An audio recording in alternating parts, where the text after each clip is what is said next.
The story of Egypt begins not with stone and kings, but with water and silence. Long before a single reed pen traced hieroglyphs, the Nile slid through a scorched valley, laying down thin layers of silt like promises for a future it could not yet imagine. Each summer the river swelled, spilled its muddy heart across the floodplain, and then withdrew, leaving behind dark, yielding earth that gleamed under the desert sun. In those earliest centuries, so distant that later dynasties would remember them only as legend, small bands of hunters and gatherers watched this rhythm and learned to trust it. Where other lands knew rains that failed without warning, Egypt discovered a clockwork miracle, an annual pulse that made chaos feel orderly. They came first as wanderers, pitching rough camps on the river's higher banks. Flaked stone arrowheads and fishbones tell of evenings spent by flickering hearths, voices murmuring beneath a sky unbroken by walls. Slowly the wandering ceased. Clay pots appeared, then baskets sealed with bitumen to keep grain dry. Hearths became hearthstones, and hearthstones became hearths within simple huts. The people marked the turning of seasons with notched bones and observed that every inundation rose when the dog star, Sopdate, first winked in the dawn. In that glimmer they glimpsed pattern, and where pattern showed itself, meaning soon followed. Gradually the valley filled with villages strung along the water like beads on a hemp cord. They were modest places, clusters of wattle houses roofed with palm fronds, but they shared a single, vital artery. The river was road, well, and guardian. When hippos prowled the shallows or crocodiles lurked, the villagers carved ivory amulets to ward off the lurking jaws. When the fields ripened, they gathered in communal joy, threshing emmer and barley on earthen floors while flutes piped thin melodies over the shouts of children. Life here was bounded by two infinities, the endless blue vault above and the relentless golden waste beyond the green. No fence could tame the desert wind, yet the river allowed them to pretend that permanence was possible. In time, trade canoes began gliding between settlements. The south sent hard stone and gold dust, the north fresh fish and woven mats. With barter came tale-bearing, stories of clever chiefs, of cattle raids, of rituals that pleased river spirits. Some villages fashioned little standards, carved emblems mounted on poles, to announce who they were. Horus the falcon watched over one stretch of river, Set the enigmatic beast guarded another. Identity, that invisible glue of nations, was drying in the sun like freshly pressed brick. Alongside trade and story grew experiment. Farmers dug the first short canals, coaxing water where the flood did not naturally reach. A simple shadda farm, weighted with stone, lifted buckets to higher terraces. Those who mastered such devices gained grain enough to spare, and surplus demanded tallying.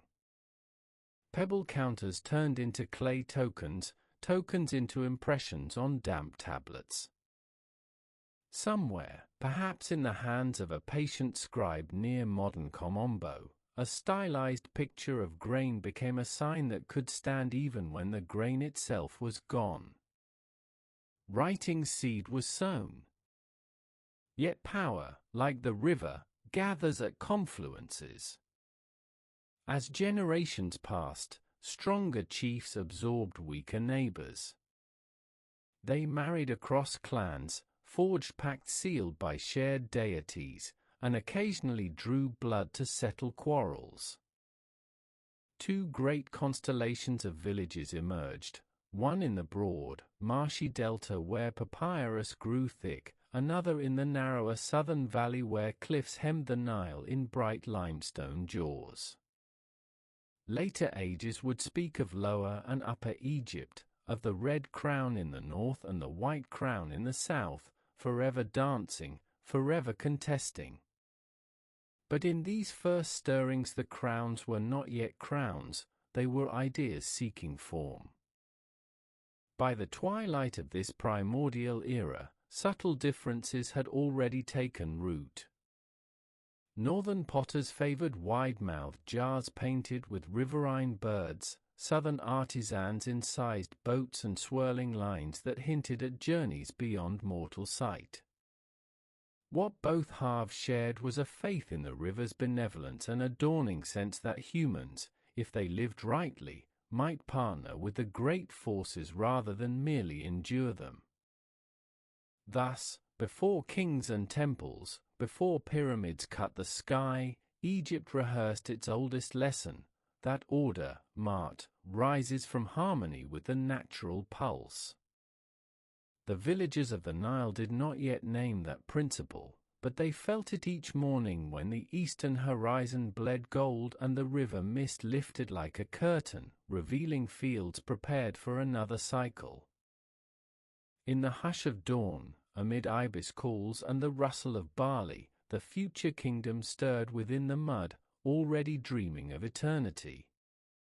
As centuries passed and the Nile's rhythm continued to guide life, the two great lands of the river, the delta in the north and the valley in the south, grew apart in form, but not in destiny. The delta was open, tangled with marshes and reed thickets, a land of scattered settlements and branching water. The valley, long and narrow, followed the Nile's path like a ribbon, its people pressed close between river and desert wall. Each region grew its own customs, gods, and signs of rule. Yet the river, ever flowing from one into the other, tied their fates together. By the late 4th millennium BCE, the south, what we now call Upper Egypt, had become a land of strong men and sacred symbols. Towns like Hierakonpolis, Nicaea, and Abydos emerged as regional centers, ruled by warrior chiefs who wore the tall white crown and claimed descent from divine ancestors.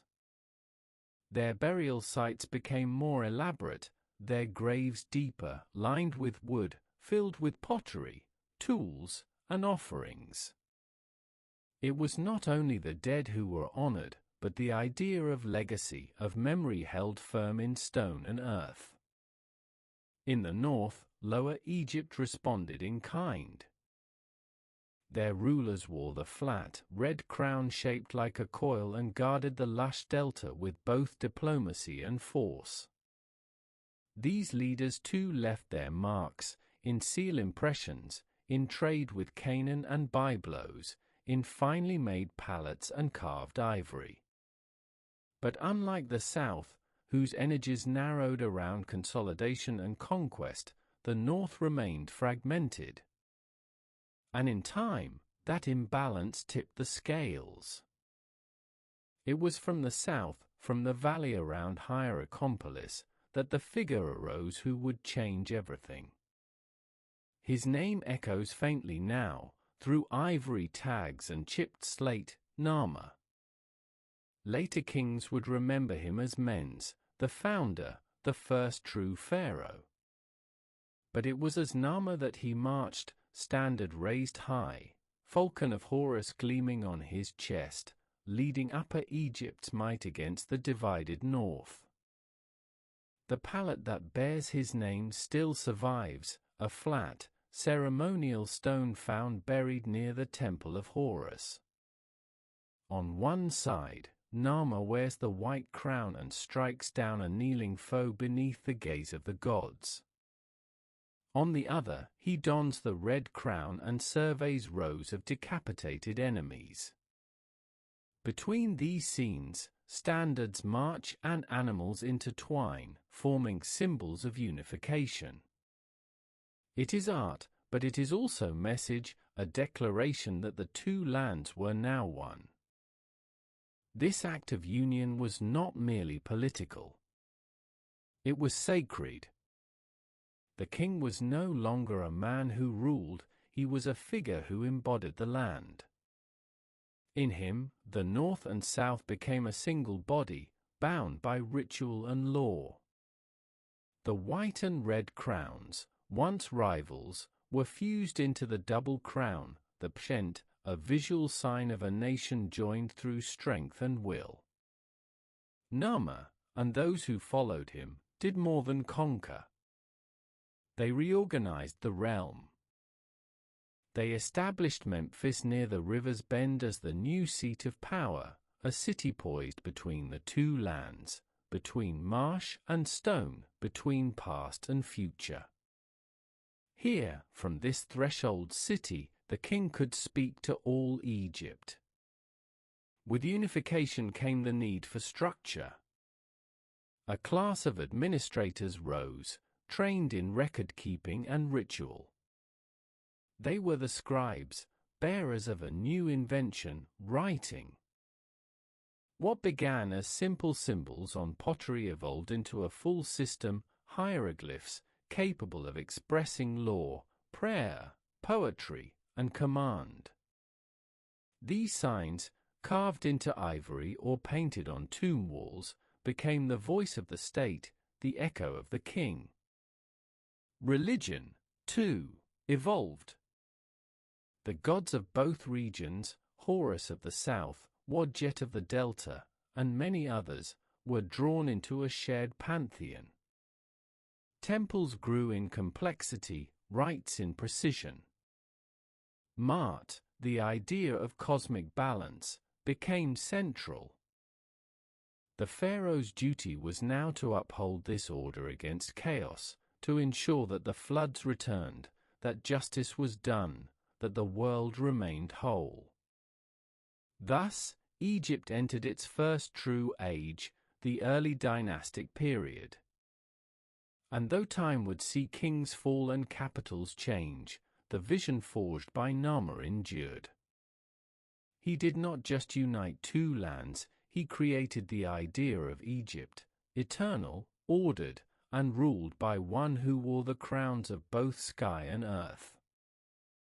In the wake of unification, Egypt stepped onto the stage of history with purpose and pride.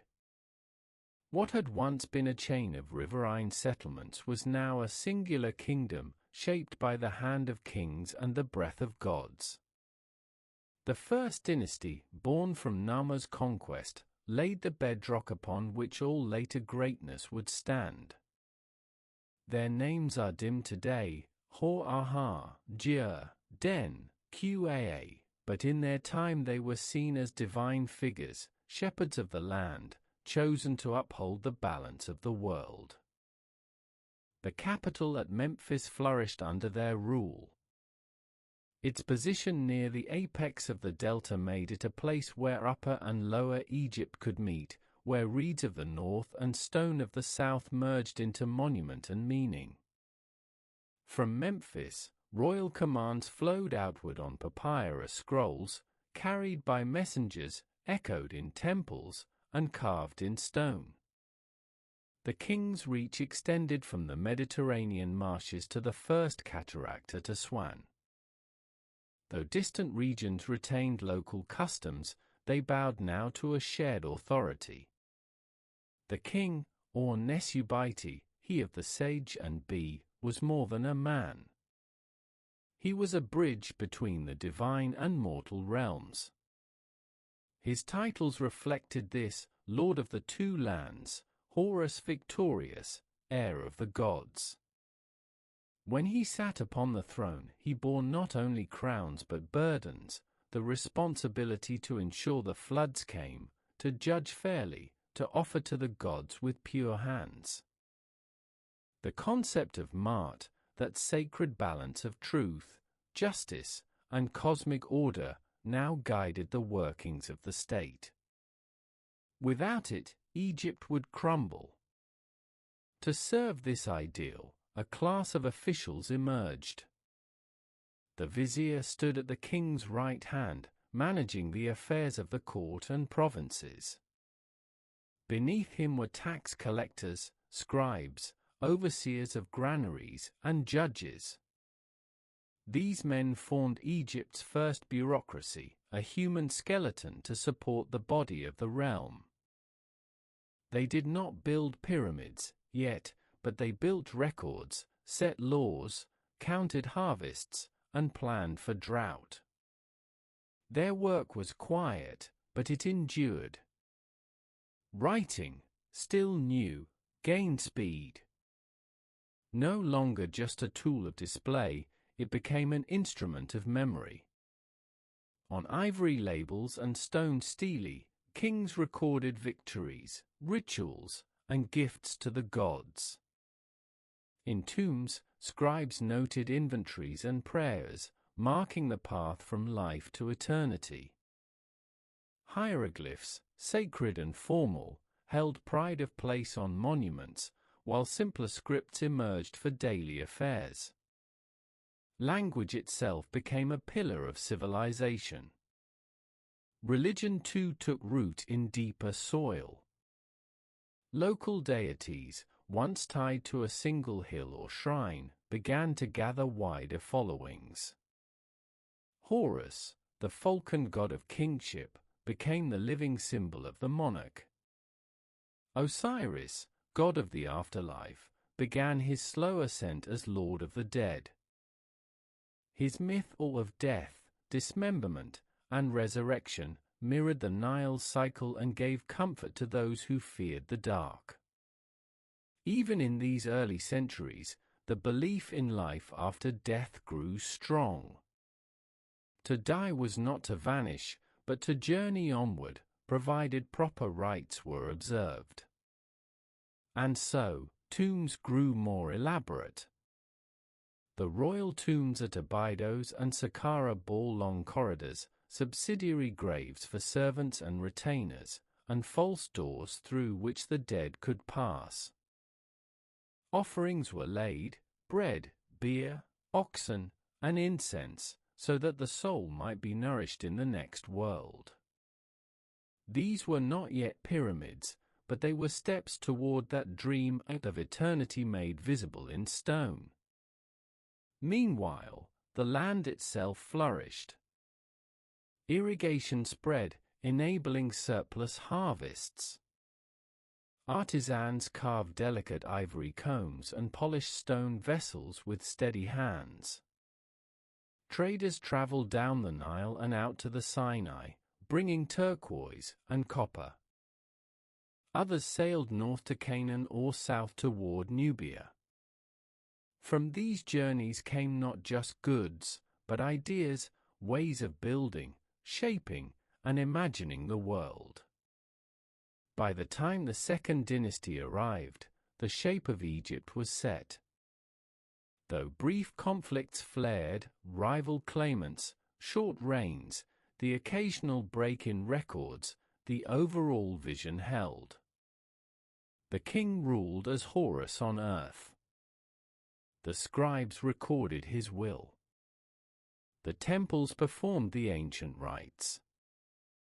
And beneath them all, the people sowed, reaped, and trusted that the Nile would rise again.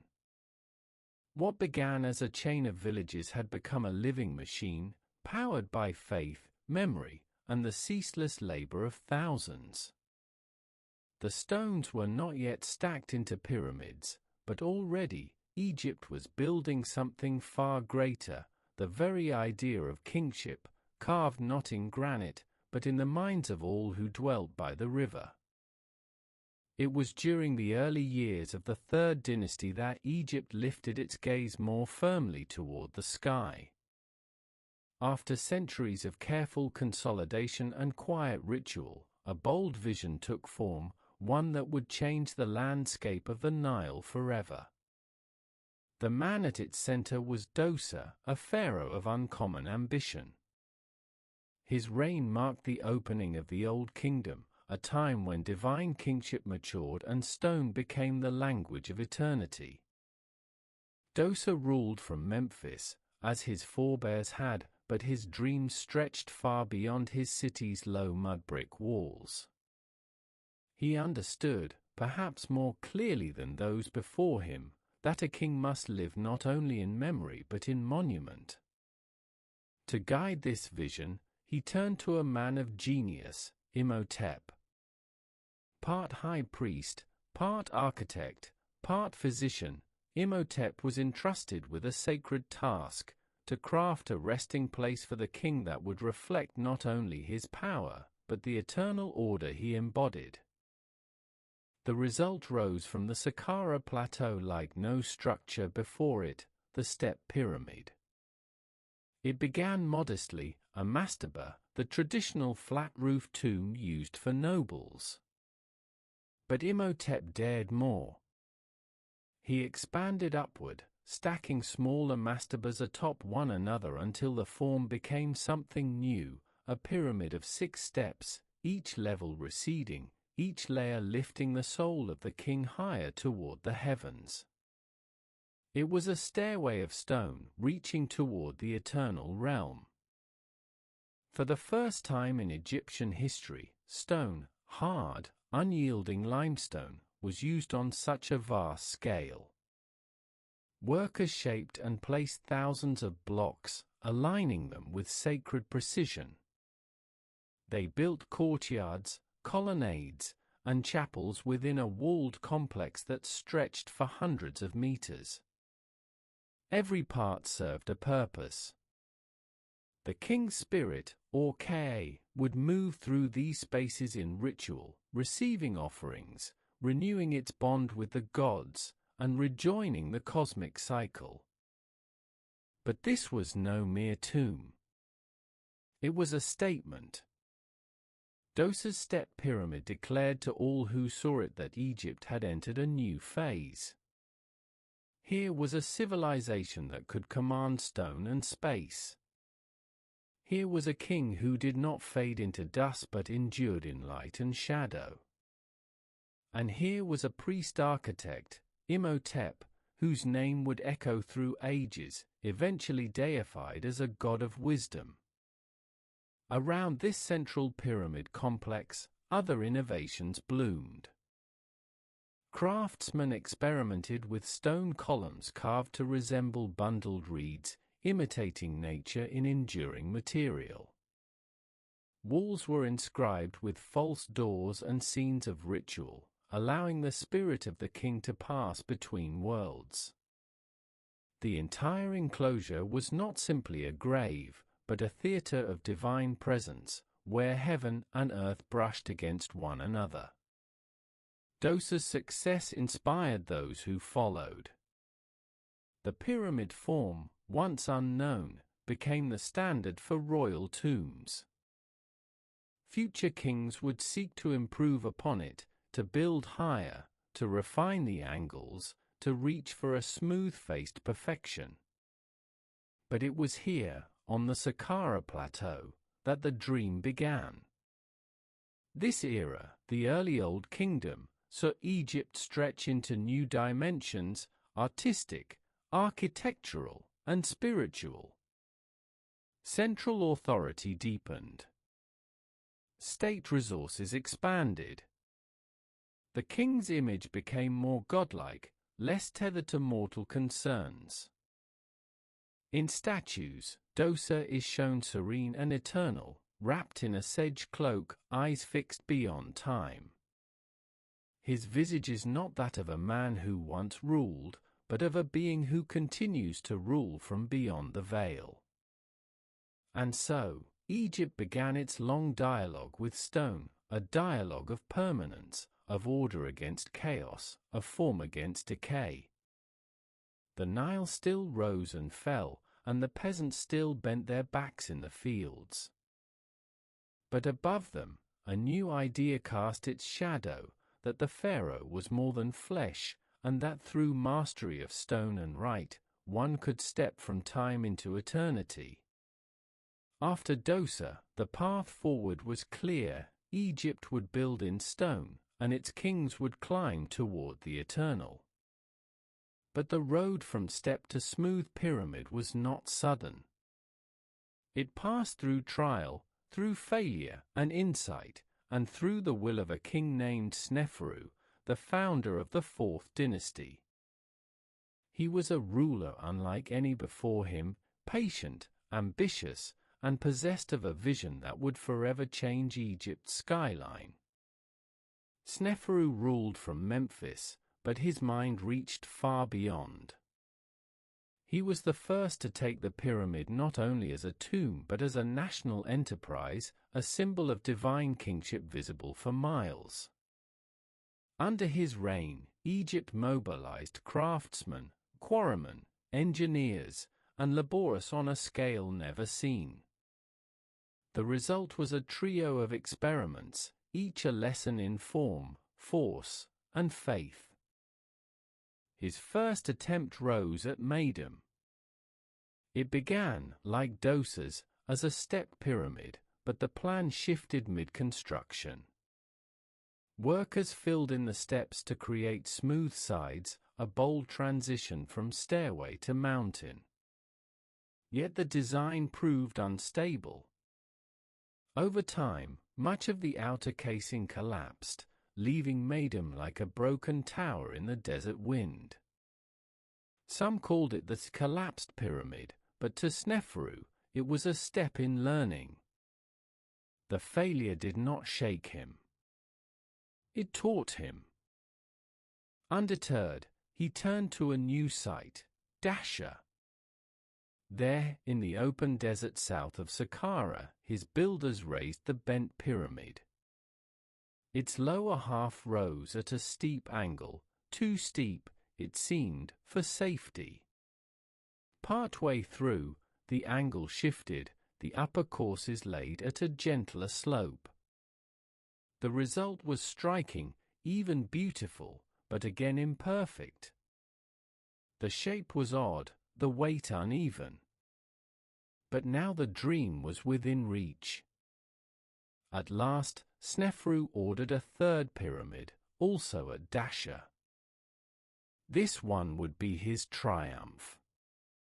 Known today as the Red Pyramid for the hue of its limestone, it rose in steady lines at a careful angle, symmetrical, smooth, and strong. It was Egypt's first true pyramid, a perfected form carved from lessons of past attempts. For the first time, the shape that would define a civilization stood whole beneath the sun. The Red Pyramid was not merely a tomb. It was a manifesto. In it, Sneferu declared that human skill could imitate divine perfection. That stone could preserve a king beyond decay. That geometry itself could be sacred.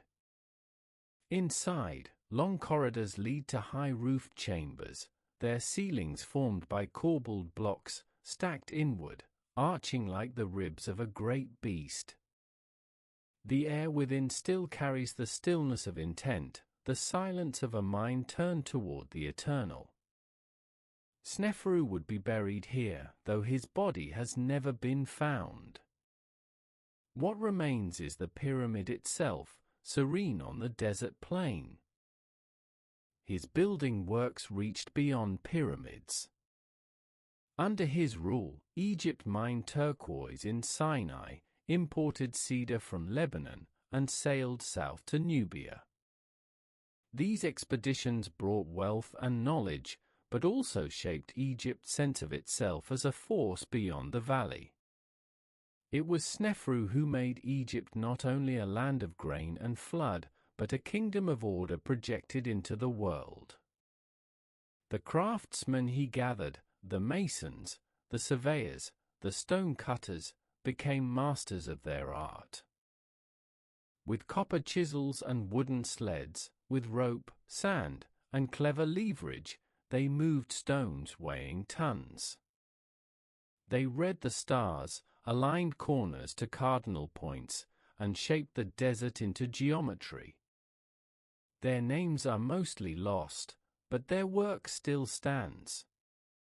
Sneferu's legacy was not just in stone, but in spirit, He gave Egypt the pyramid as national icon.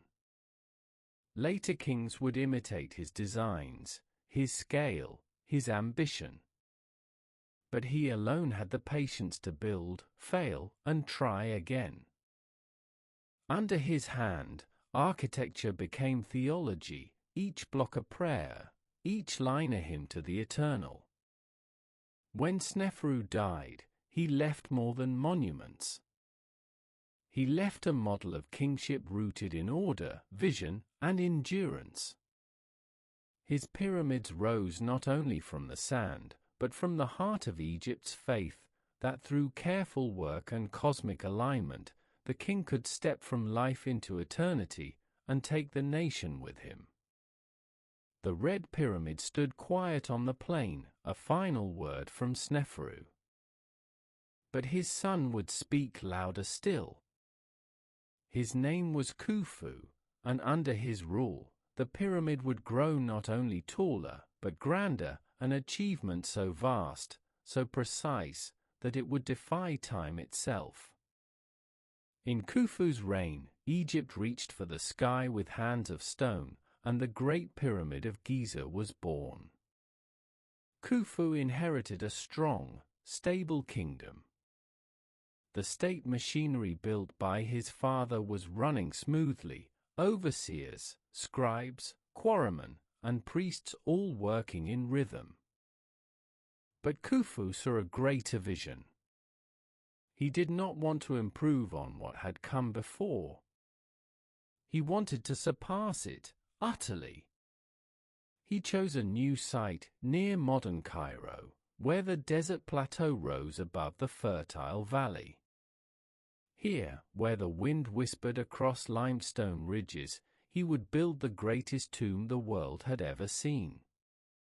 The scale was almost unthinkable, over 2 million blocks of stone, each weighing between 1 and 15 tons. A base covering 13 acres. A height of nearly 150 meters. Yet beyond size was the wonder of precision. The pyramid's facades aligned almost perfectly with the cardinal points of the compass. The base was leveled so exactly that modern engineers still marvel at the skill.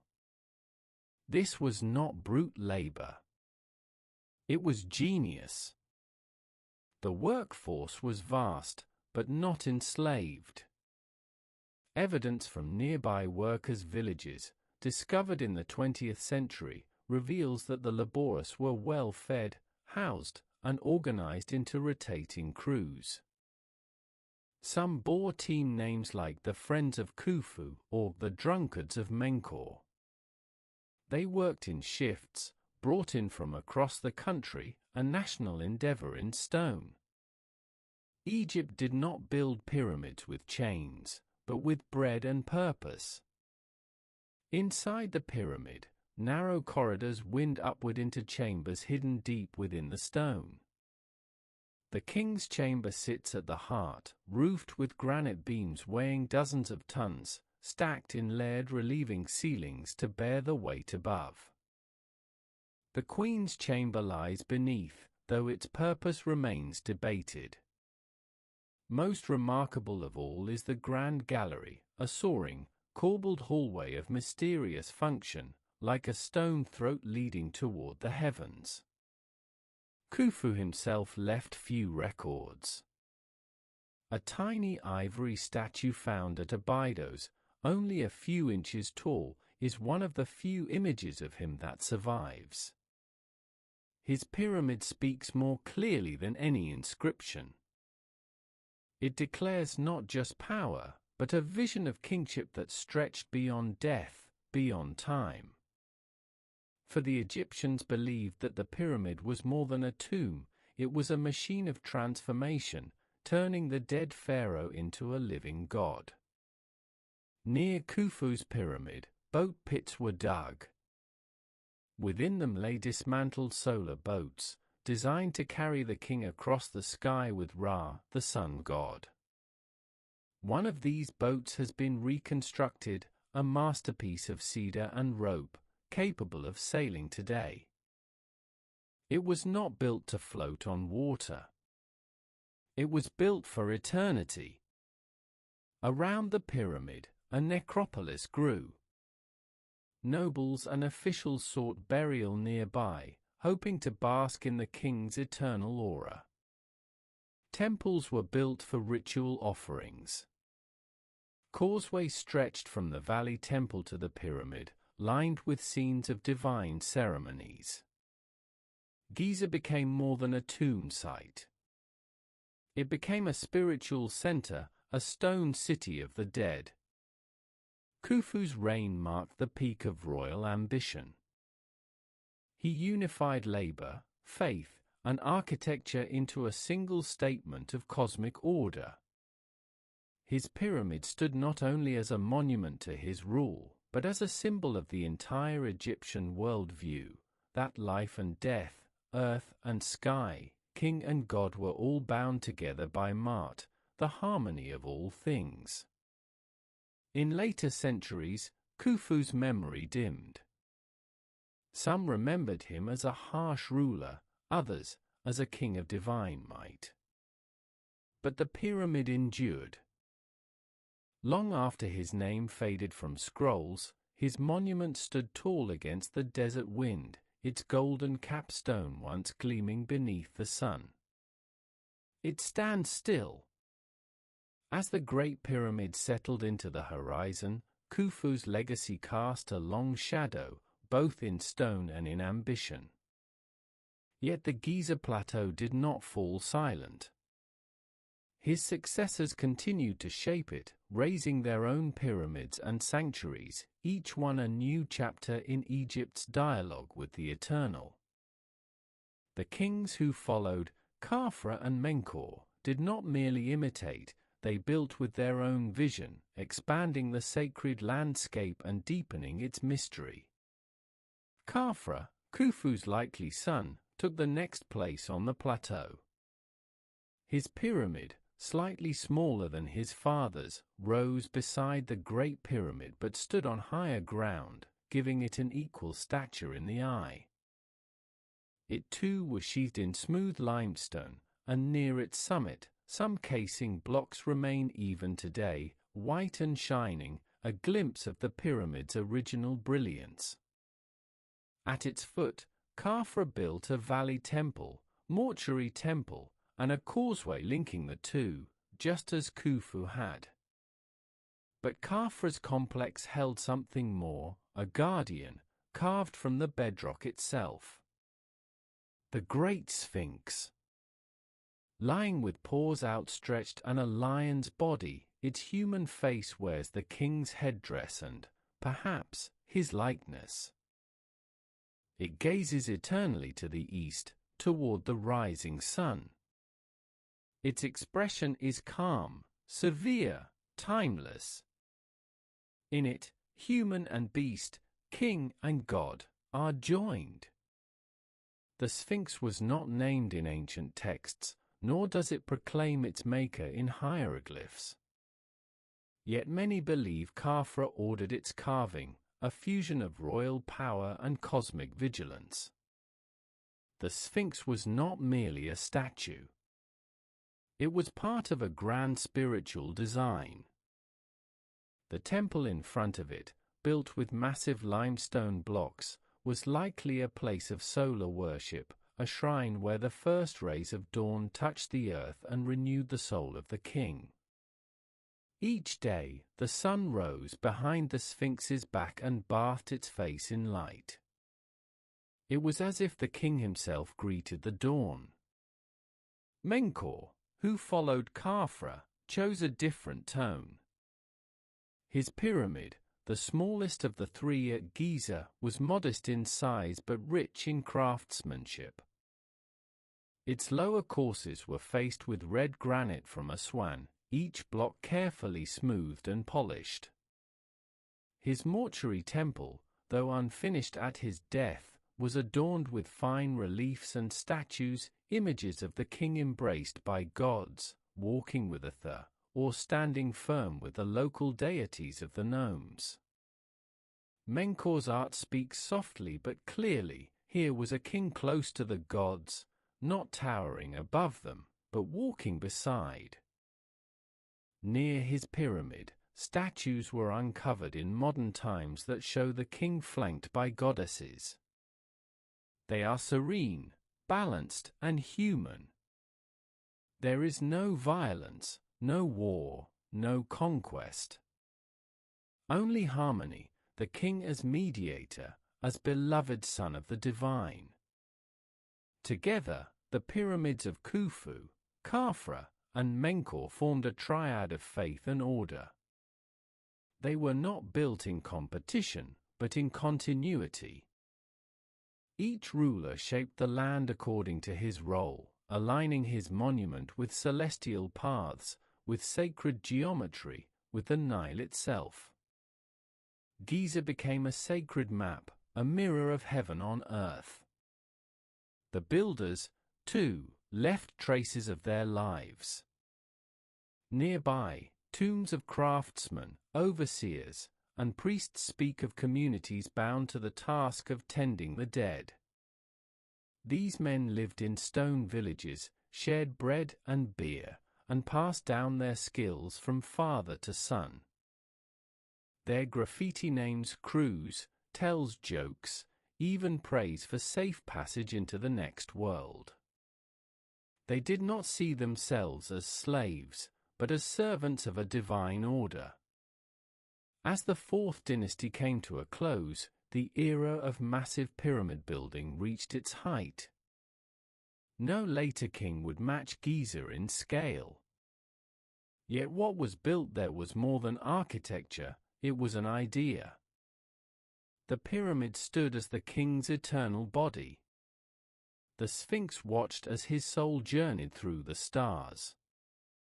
The entire plateau was a stage upon which the story of Egypt was told: life, death, rebirth, king, god, eternity. And in the silence of dusk, when the light fades and shadows stretch across the stone, the guardians of the plateau remain. They do not speak. They do not move. But in their stillness, they remember. While the pyramids rose in silent grandeur above the desert, life flourished in their shadow. The age of pyramid building was not only a story of kings and stone, but of people, those whose hands shaped blocks, whose minds planned alignments, whose lives moved to the rhythm of the Nile. They lived not as nameless laborers but as members of a vast, breathing organism, Egypt in the Old Kingdom.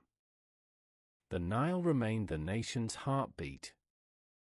Each year, its flood arrived like a promise. Waters rose in midsummer, spilled over the banks, and deposited rich silt upon the fields. When they receded, the land was dark and fertile. Farmers moved quickly, plowing with wooden hoes, sowing barley and emmer wheat. Oxen trudged slowly through the furrows, led by men who knew the land every contour. Women threshed grain and ground it into flour, weaving bread into daily and divine ritual alike. Life was cyclical, and this pattern shaped everything. There was planting, then harvest, then the time of building when the fields lay fallow. During these months, many farmers joined royal projects. They became pyramid builders, quarrymen, haulers of stone. Not slaves, but subjects, bound to the king not by chains, but by shared belief. They were fed by state granaries, housed in barracks or small villages near the work sites, and organized into labor teams with pride in their task. The discovery of tombs near Giza, those of overseers, scribes, and workers, paints a picture of surprising equality and care. Some tombs bear inscriptions praising the dead for their service, carved with care, decorated with family scenes and modest offerings. Others contained skeletons showing signs of healed injuries, evidence of medical treatment. These were people with names, families, and stories, all woven into the great tapestry of the king's legacy. Beyond the pyramid fields, the towns of Egypt thrived. At their heart stood the temple, where gods received daily offerings and the people found meaning. Priests bathed, robed, and recited prayers each morning. Statues were anointed with oil and given food and incense. The temple was not just a house of gods, it was a center of economy, distributing food, managing land, recording events. Scribes were the lifeblood of administration. Trained from boyhood in the arts of writing, they recorded everything: grain tallies, temple donations, court judgments, royal decrees. They sat cross-legged on the ground, reed pens in hand, ink on palette, eyes sharp. Theirs was a world of signs and meanings. To be a scribe was to be close to power, and many rose to positions of great influence, second only to the pharaoh himself. Artisans and craftsmen lived by the river's edge, their homes filled with the sound of hammer on stone, chisel on wood. They carved statues, painted tomb walls, shaped amulets of faience and gold. Their work was not for beauty alone, it was to serve the dead in eternity. In scenes painted on tomb walls, bakers bake, brewers brew, cattle are counted, and dancers perform, all to nourish the spirit of the deceased in the afterlife. The home was modest, a 1- or 2-room house of mud brick, cool and shaded. The courtyard held a small garden, a place to grind grain, to bake bread, to raise pigeons. Families were tight-knit. Children learned by doing, boys taking up the trade of their fathers, girls learning to tend the home and aid in childbirth. Marriage was practical, affection common, and mourning deep. Though kings lived in stone, most Egyptians lived in clay. Yet their lives were not insignificant. They believed that what was done with care and purpose could last beyond death. A simple offering bowl, placed with love, held the same weight before the gods as a golden shrine. Thus, beneath the monuments, a whole civilization thrived, quiet, rhythmic, enduring. Their names may be lost, their houses long vanished, but their world was real, and it supported the splendor above. For every block placed, 100 lives turned the wheel of time. They were the breath beneath the stone, the unseen hands of history. And though the pyramids still stand, it is in these lives that Egypt truly lived. Even the mightiest monuments cannot still the hand of time. As the old kingdom aged, signs of strain began to show, not in stone, but in the flow of the river, in the quiet hunger of the land, and in the slow unraveling of the order Egypt once believed eternal. The Pyramid Age had peaked, and beneath its golden light, shadows gathered. pp2, the last long-reigning pharaoh of the 6th dynasty, came to the throne as a child and remained there for over 90 years. His reign, the longest in all of Egyptian history, began in stability but ended in silence. As he aged, the machinery of government weakened. Nomarchs, governors of Egypt's provinces, grew more powerful. Temples and local lords kept more grain, more land, and more loyalty for themselves. The once centralized kingdom began to pull apart. But it was not politics alone that bent the reed. Nature, too, shifted its course. The annual floods that fed Egypt's soul began to fail. The Nile, once predictable, rose lower, receded too quickly. Crops withered in dry fields. Granaries emptied. Famine spread like a slow fire. Texts from the time, rare and mournful, speak of this unraveling. In the admonitions of Ipua, an ancient lament, the voice of a scribe cries out. The river is blood, and one drinks from it. Gates, columns, and walls are consumed by fire. The storehouse is bare, its keeper wails. Such words may not be literal, but they reflect a truth felt deeply. Egypt's order, its mart, was breaking. Bandits roamed. Tombs were robbed. The dead were left unburied. Once great estates crumbled. The voice of the pharaoh grew faint across the two lands. As PP2's court weakened, no strong successor took his place. Records become fragmentary. Kings came and went quickly, their names scratched into stone and forgotten. The Great Pyramid stopped rising. Instead, nobles built their own modest tombs, sometimes grander than those of the fading kings, a quiet reversal of power. In the provinces, the nomarchs became lords in all but name. They maintained order where they could, dug canals, fed their people. Some were just, others cruel. In their tombs, they recorded their own deeds, how they kept the peace, brought grain to the hungry, protected travelers from raiders. They spoke no longer of serving a distant pharaoh, but of ruling their nomes with wisdom and strength. Egypt had become a land of many kings, each small, each local. This was the first intermediate period, a time not of total collapse, but of fragmentation. Faith did not vanish, but it turned inward.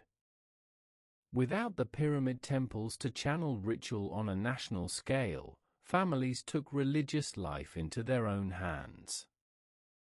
In tombs, new texts appeared, the early forms of the coffin texts, spells to guide the dead safely through the underworld, no longer reserved only for royalty. Art shifted too. No longer constrained by royal workshops, it grew more expressive, more human. Statues of local rulers showed them with wrinkled brows, tense shoulders, a sense of burden. The divine mask slipped, and the real face of responsibility emerged. And yet, Egypt endured. The Nile still flowed, if less generously. Families still sowed and reaped. Temples still burned incense. And though the king's voice was dimmed, the idea of Egypt, the unity of land, river, and order, was not forgotten. It waited, quietly, for the one who would remember it and bring it forth again. For as the waters had once faltered, so too could they rise. Out of the stillness that followed the old kingdom's fall, Egypt found itself not shattered, but scattered. It was no longer a kingdom with one heart, but a land of many voices. Each nome, each province, looked to its own ruler, kings in all but title. This was a time of division, yet also of survival. The memory of unity remained, even as its shape faded into the haze of uncertainty. In the north, around the marshes of the delta, a line of rulers rose at Heracleopolis. They held sway over Lower Egypt, though their reach was narrow and their hold fragile. These kings, the 9th and 10th dynasties, claimed the throne of Horus, but their authority was often ignored beyond their walls. They ruled a patchwork of cities, each governed by ambitious lords, each wary of its neighbor. Their power rested more on negotiation than decree. Further south, a new center stirred at Thebes. There, a noble house had quietly gathered strength. They were not kings yet, only governors, but their ambitions reached higher. These Theban lords, loyal to the old traditions, saw themselves as stewards of a broken land. They remembered the rites, the festivals, the rhythm of Mart. And though their voices were small, they sang of renewal. The Theban line grew under Intef the Elder, then Intef I and II, who extended their influence northward, reclaiming land with diplomacy and force. They built modest tombs carved into the cliffs at El Tarif, overlooking the river, a new kind of resting place, blending nature and art. These were not pyramids, but doorways. Their walls bore inscriptions not of grand conquest, but of service, of local loyalty, of hope. The Middle Nile, too, was not silent. Local rulers held sway over the region between Heracleopolis and Thebes. Alliances shifted. Skirmishes broke out. Yet through it all, the Nile flowed, connecting all parts of the land. Even in division, there was a shared rhythm. The flood came, the fields were sown, offerings were made to the gods. Life did not stop. It adapted. During this time, a deeper change was taking root. Religion began to open. In the Old Kingdom, only kings had access to the most sacred rites of the afterlife. Now, the coffin texts appeared, inscriptions painted on wooden coffins that gave ordinary people spells and prayers once reserved for royalty. The journey through the underworld, with its gates, demons, and judgment, became part of every Egyptian's hope. The soul, Ba, the shadow, Shut, and the name, Ren, each part of the self was protected by word and image. Death, once a royal passage, became a common voyage.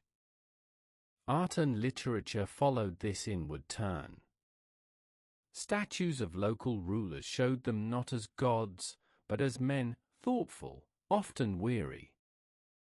Their eyes were wide, their lips thin.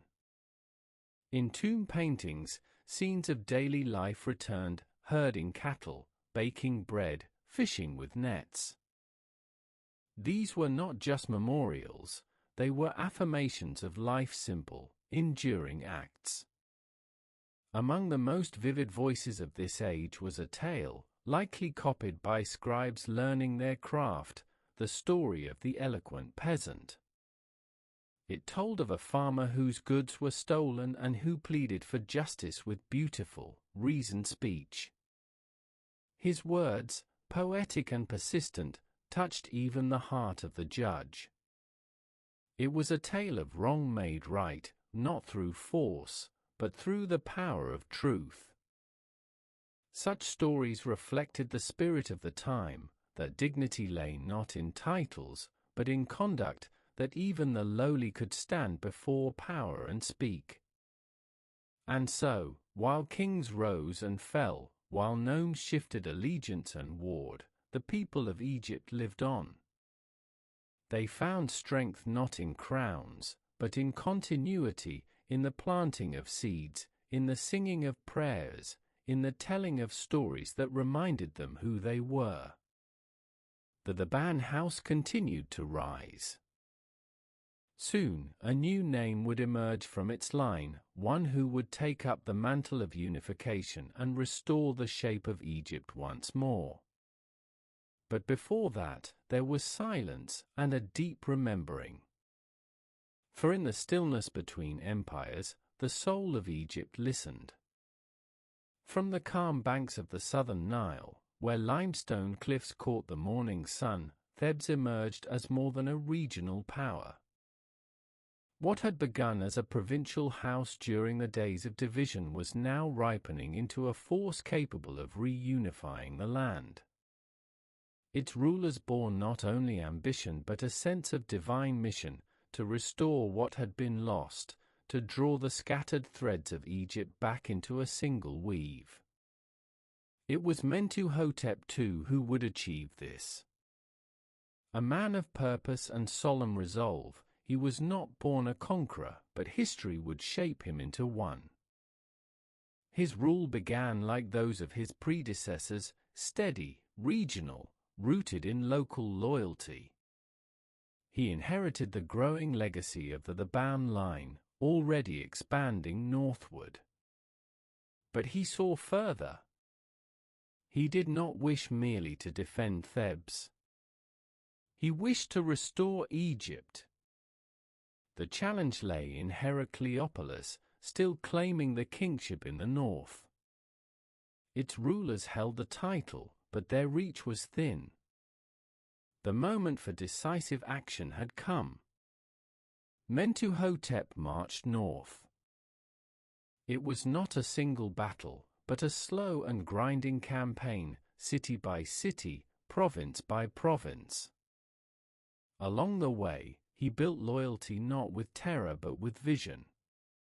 He spoke of unity, of restored Mart, of peace born through justice. When he finally subdued Heracleopolis, the old division came to an end. Egypt was one again. The long shadow of the first intermediate period faded, and a new chapter began, the Middle Kingdom. Mentuhotep did not return to the pyramid fields of the north to mark his triumph. Instead, he built his mortuary temple at Deir el-Bahari, across from Thebes, in a bay of cliffs. It was unlike anything before, terraces carved into the rock, colonnades of slender columns, ramps leading from river to sanctuary. The temple was both monument and message, a declaration that Thebes was now the heart of the land. In the center of the complex, the sanctuary opened not to the king alone, but to the gods. Amun, a lesser deity of Thebes, now began to rise in stature. His name meant the Hidden One, and his nature, silent, mysterious, omnipresent, fitted the times. Under Mentuhotep and his successors, Amun became a national god, eventually merging with Ra to become Amun-Ra, king of the gods.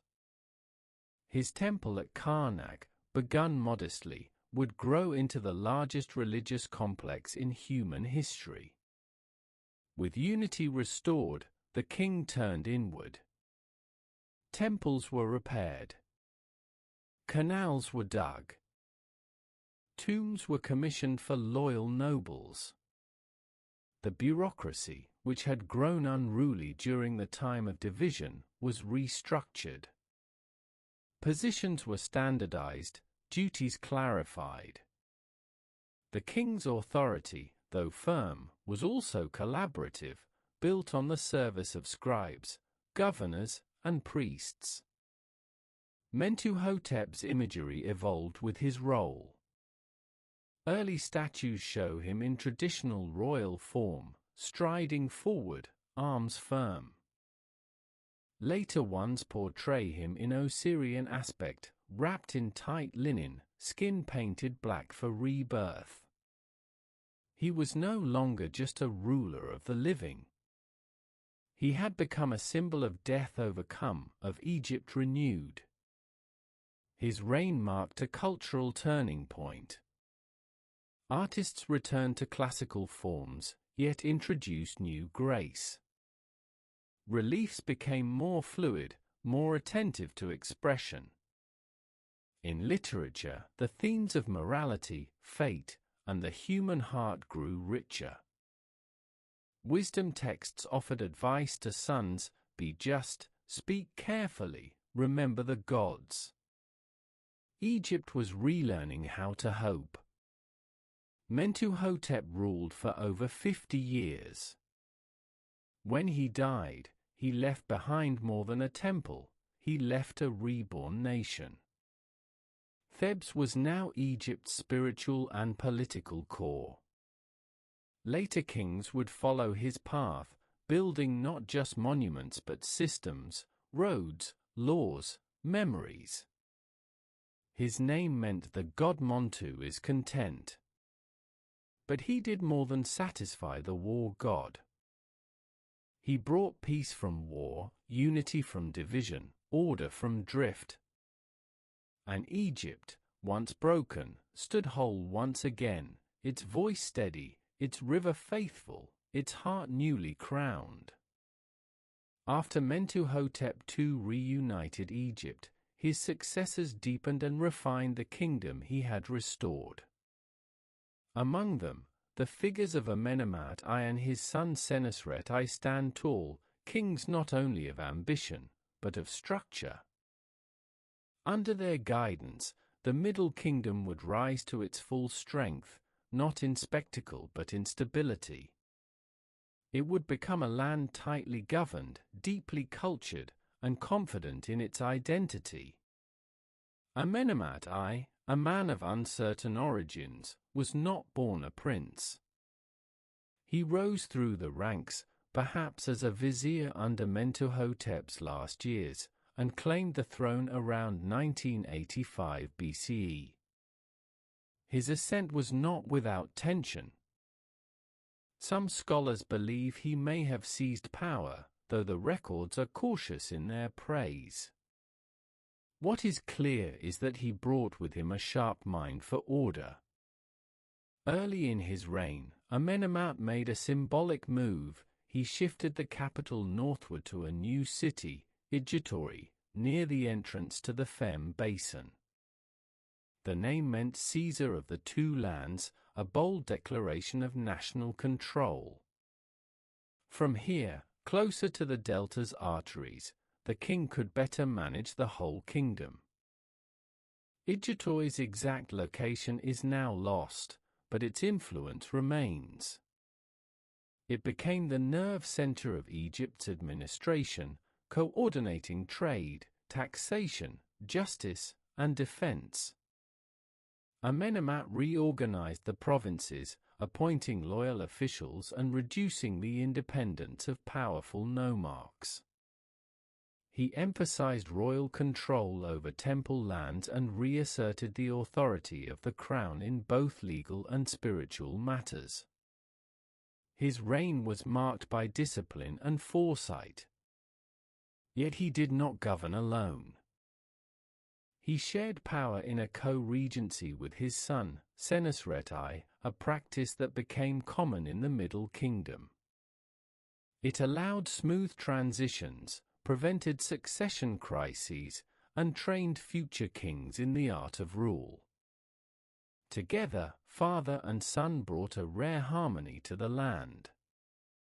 Senusret I ruled long and well. He continued his father's policies but added to them a more expansive vision. He fortified Egypt's southern border at the First Cataract, building strongholds and launching campaigns into Nubia. There, he secured gold mines and trade routes, bringing wealth and exotic goods, ivory, ebony, incense, into Egypt. He also initiated building projects on a grand scale. Temples, shrines, and obelisks rose across the land, especially in honor of Amun, whose cult continued to grow. At Karnak, Senusret began significant expansions, laying the foundation for the temple that would one day dominate Thebes. His obelisks, carved from single blocks of granite, stood as prayers in stone, tall, shining, speaking to the sky. One of them still stands today, the oldest surviving obelisk in Egypt. its surface inscribed with the king's praise to the gods. Literature also flourished in this era. Works like the Instruction of Amenemhat circulated widely, a poetic warning from the dead king to his son, "Trust no brother, know no friend." It mixed political caution with spiritual wisdom, a mirror of the times. Another tale, the tale of Sinew, told of a courtier who fled Egypt, lived among foreigners, and longed for home. Its themes, exile, loyalty, redemption, spoke to the soul of a people rooted in land and order. Agriculture remained the foundation of the economy. Canals were extended, particularly in the Femme, turning more land arable. The state kept tight control over grain, ensuring storage for famine years. Trade with the Levant resumed, expeditions returned from Punt with fragrant resins and exotic animals. The image of the king during this time was less divine and more paternal, stern, wise, close to the people. Statues from the Middle Kingdom often show pharaohs with lined faces, heavy brows, deep-set eyes. These were not the eternal youth of earlier dynasties, but mature rulers, burdened with care, attentive to duty. It was a new vision of kingship, not distant god, but responsible shepherd. And so, under Amenemhat and Senusret, Egypt stood tall once more, and not as an empire of spectacle, but as a nation of substance. Its borders were secure, its people fed, its gods honored, its laws observed. It did not shout. It endured. This was the Middle Kingdom at its zenith, a time of quiet greatness, like the steady flow of the Nile itself. As the Middle Kingdom reached its height, the rhythm of Egyptian life beat steadily beneath the rule of wise kings. While pharaohs built temples and expanded borders, the people of Egypt found their own voice, a quieter, more personal sound. It echoed in letters, in prayers, in stories told by firelight, in the scratch of ink on papyrus. This was a time when the individual, once hidden in the shadow of kings and gods, stepped into the light. The scribes, guardians of knowledge, were the first to shape this new tone. No longer merely recorders of taxes and rituals, they became interpreters of thought, observers of human nature. Wisdom literature flourished, short texts meant to guide a young man through life, passed from father to son, master to apprentice. These writings offered counsel not with thunder, but with calm. Do not be proud of your knowledge. Consult with the ignorant as with the learned. Such sayings were rooted in humility, in balance. They spoke to a worldview that valued order not just in the heavens, but in the human heart. In the great households and temples, letters were written, some for business, others for love. A young man might write to his beloved, comparing her to the lotus, her voice sweeter than honey. A father might write advice to his son on choosing friends or navigating court life. These letters remind us that Egypt, even in its grandeur, was always human. Funerary texts, too, changed in tone. In the tombs of officials and artisans, the coffin texts grew longer, richer. These spells, painted inside wooden coffins, offered guidance through the underworld. They spoke not just of gods and judgment, but of fear, doubt, and hope. Death was not simply a passage for kings, it was a path for all, and each soul needed protection. One of the most haunting voices of the time came in the dialogue of a man with his BA. In it, a man speaks with his own soul, weary of life, torn between despair and faith. He longs for death but fears it. He questions the meaning of suffering, the silence of the gods. In the end, it is not certainty that remains, but the gentle persistence of the soul, urging him to continue living, to trust in the unseen balance of the world. This was a profound shift. In earlier ages, the king was the center of all existence. Now, the individual began to matter, not as a threat to order, but as a reflection of it. The farmer, the craftsman, the scribe, the mother, all were part of the great design. Their joys and losses, their labor and laughter were not forgotten. Art mirrored this change. Tomb paintings became more detailed, more vibrant. Scenes of daily life were not just offerings to the dead, but celebrations of the living. Fishermen cast nets, weavers dyed linen, bakers shaped loaves. The world was not idealized, but remembered. The figures were not gods, they were neighbors. Statues, too, grew more expressive. Eyes were wide, lips parted. The portraits of officials and priests captured not only rank but character. Some smiled faintly. Others looked tired. Their humanity endured in stone. This was not a time of revolution, but of quiet depth. Egypt had found a new center, not only in palaces, but in homes, not only in temples, but in hearts. The Middle Kingdom gave space for this, for a deeper inwardness. Its greatness was not in conquest alone, but in understanding. Even in its structure, Egypt showed balance. The pharaoh ruled, yes, but through ministers and councils. Local officials managed their regions with increasing care. Justice was not a distant force, but a presence in village courts and temple halls. The gods were worshipped, but the people also prayed alone, leaving small offerings, whispering hopes. The Nile still flowed, the seasons still turned. But now, beneath the eternal sky, individual voices rose, not to disturb the harmony, but to join it. Egypt listened, and Egypt remembered. And so, among the stone and sand, among kings and builders, we hear the soft voices of the people. They do not cry out. They simply speak. As the heart of Egypt pulsed with life and order, its gaze turned outward. To the south and east lay lands rich in stone, copper, and gold, lands of danger, trade, and opportunity.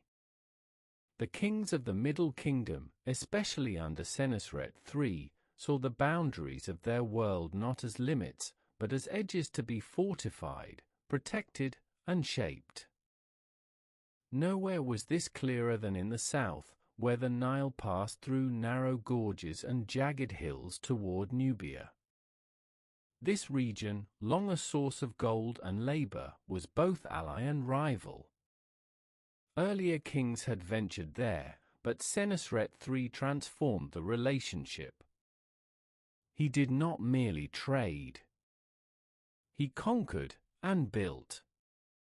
From the first to the second cataract, a chain of fortresses rose along the riverbanks, Buhan, Semna, Uranati, and others. These were no simple outposts. They were massive complexes of stone and mud brick, complete with walls, towers, granaries, wells, and barracks. Soldiers garrisoned them, watching the river, protecting caravans, checking travelers. The forts were linked by a communication system. Messages could travel quickly from one to another. Egypt had created its first true southern frontier. At Semneh, an inscription still survives, words of the king, carved into the cliff. No Nubian shall pass here, by water or by land, unless he comes to do trade or bear tribute. This was not mere defense. It was order imposed on the borderlands, a projection of Egyptian might into lands beyond the flood. Yet Egypt did not close itself. Trade flourished. Nubian chiefs sent gifts and pledges. Egyptian officials lived among them, managed resources, and observed local customs. There was tension, yes, but also exchange. Artifacts from Nubia appear in Egyptian tombs. Egyptian scarabs and pottery are found deep in Nubian graves. The frontier was a place of watching, but also of mingling. To the northeast, in the Sinai and into the Levant, Egypt also reached outward. Here, in rocky hills and barren passes, copper and turquoise were mined. Expeditions were sent under royal command, their names recorded on rock faces near Serbit el-Khadim and Wadi Magara. At these sites, shrines to Atha, the Lady of Turquoise, stood among the stones, protecting those who labored beneath the sun. The mines were dangerous and remote. Workers carved tunnels deep into the rock, extracted ores, and smelted them on site. Soldiers guarded them. Priests maintained rituals to keep the gods content.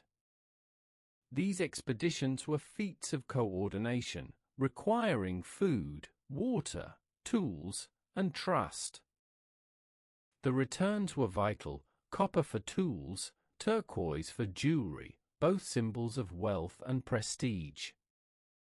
The eastern frontier, too, held more than metal. It was a corridor of contact.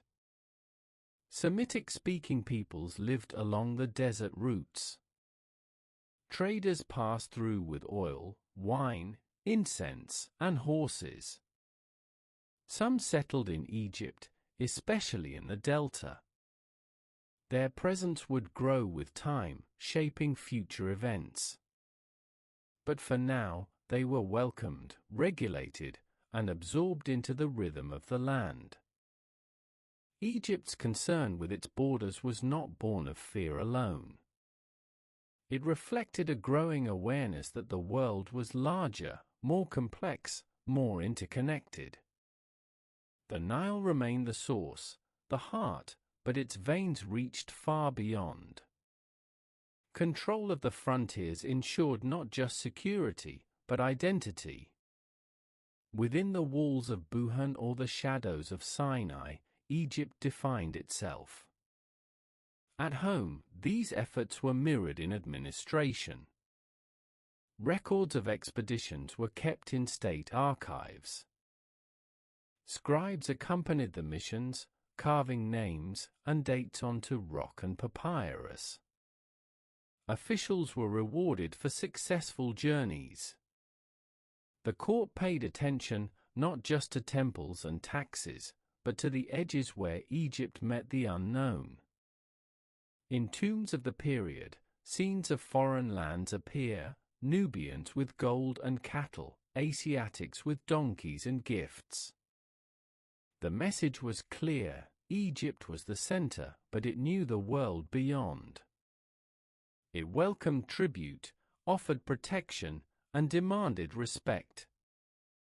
This was Egypt at its most self-aware. Not aggressive, but firm.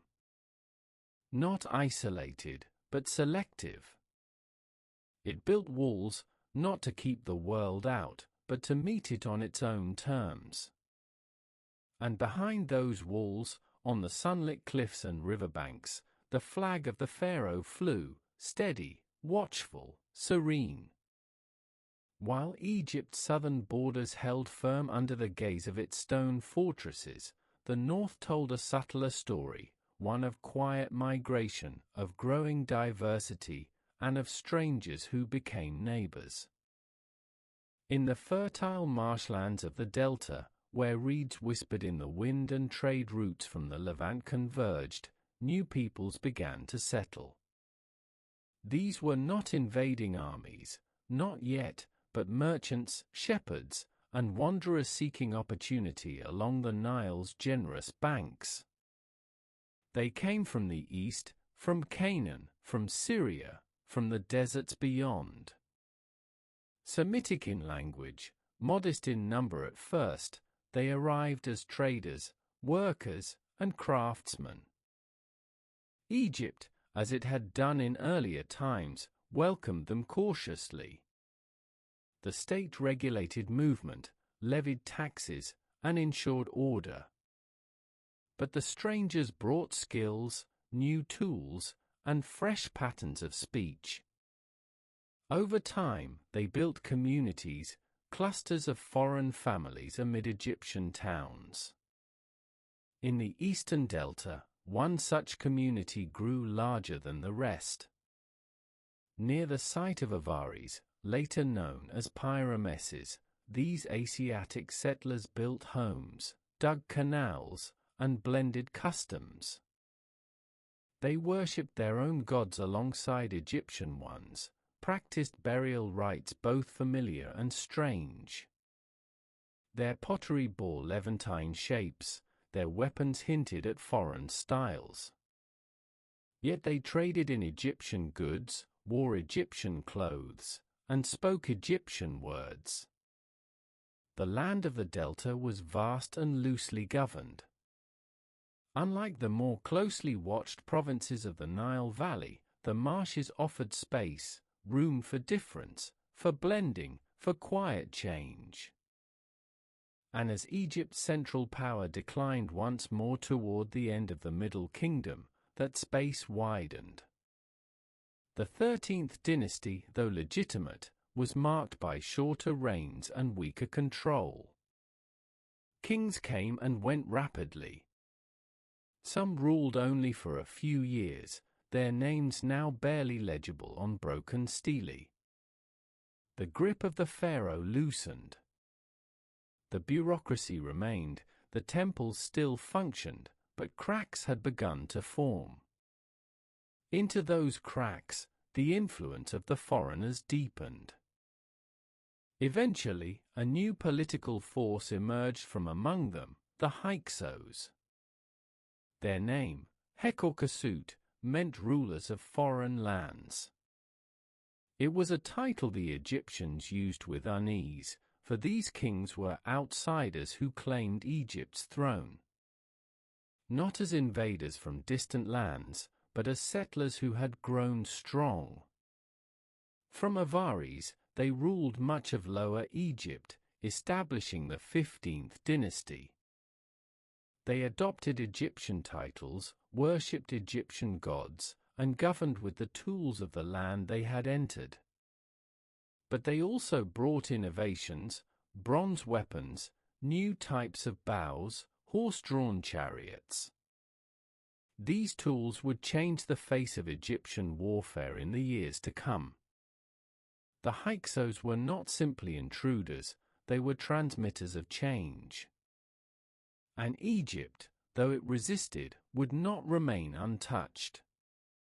To many Egyptians, their presence felt like a disruption of the natural order. The pharaoh was meant to be a son of Ra, a bearer of Ma'at. How, then, could foreigners rule in his place?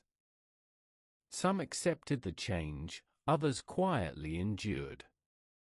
In Thebes, still Egyptian and proud, a separate line of rulers continued to hold Upper Egypt, refusing to bow to the kings of Avaris.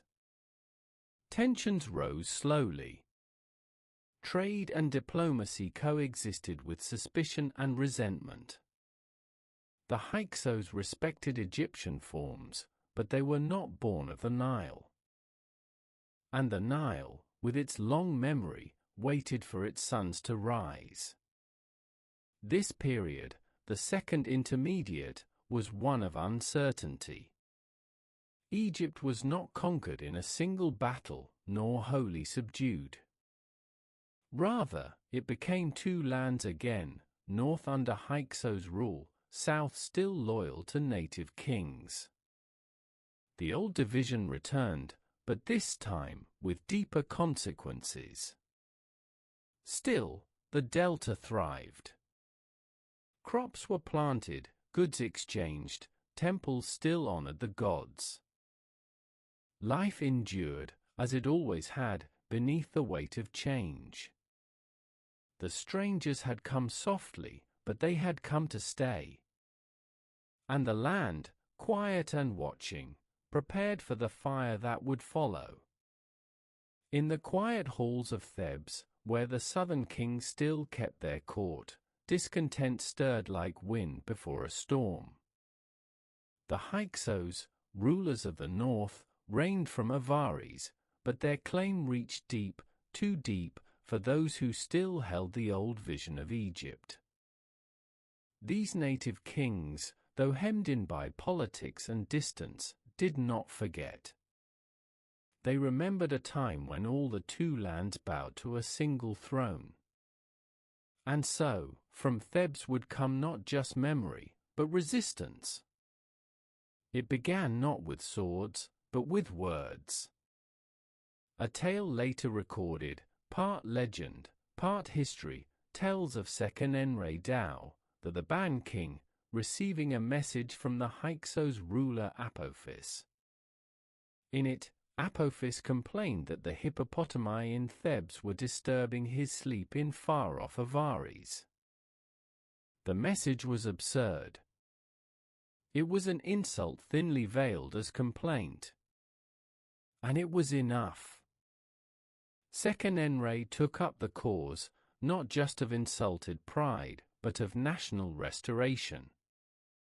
He began to prepare, quietly at first. Fortifications were strengthened, soldiers trained.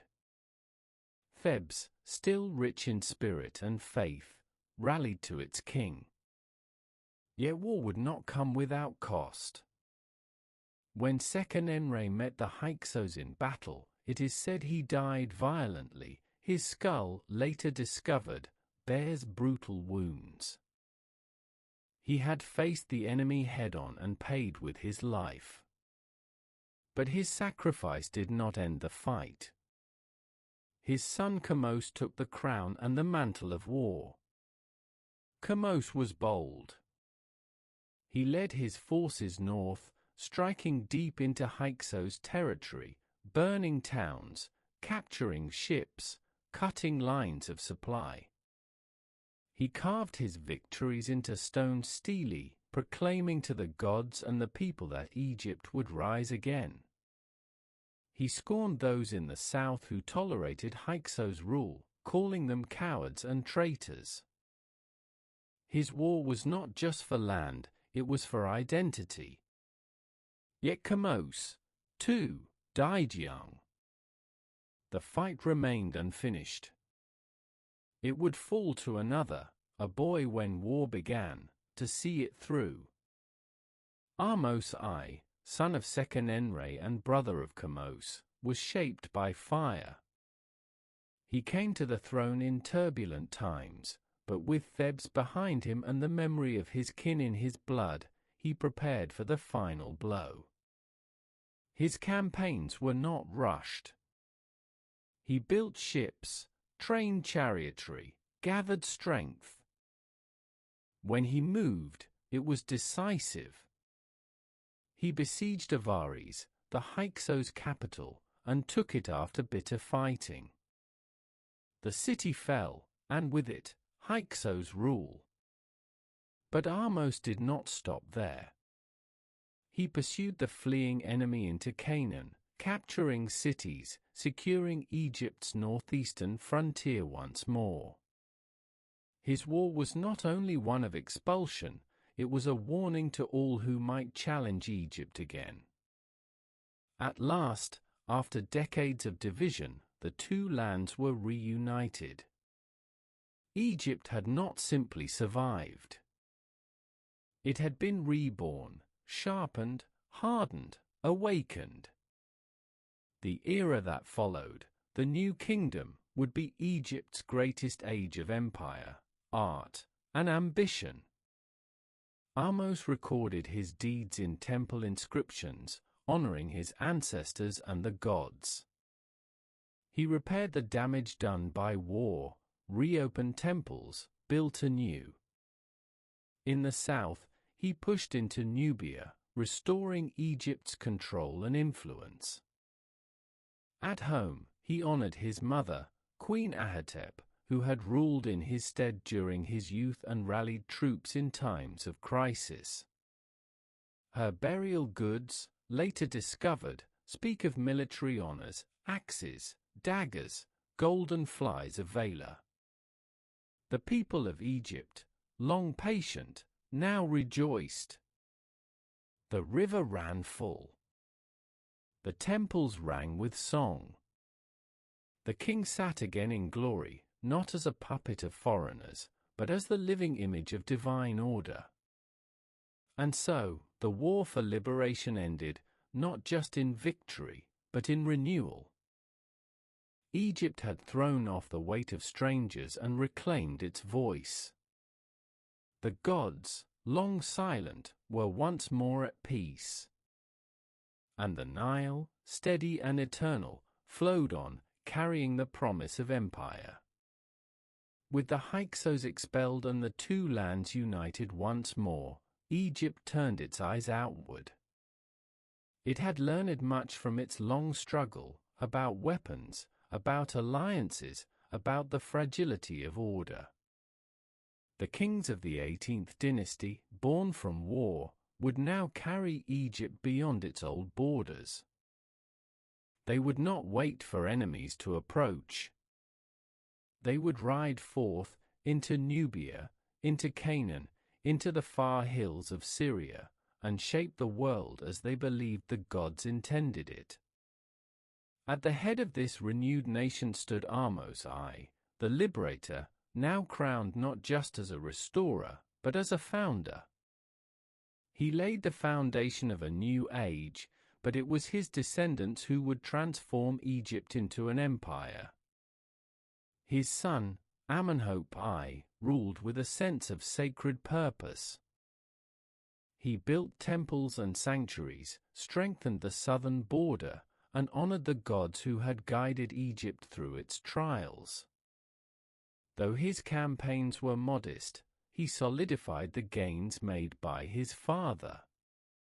He also began a new tradition, royal burial in the Valley of the Kings, hidden away in the cliffs west of Thebes, far from the thieves and winds of the old pyramid fields. It was a quiet revolution, one that would define the next 5 centuries.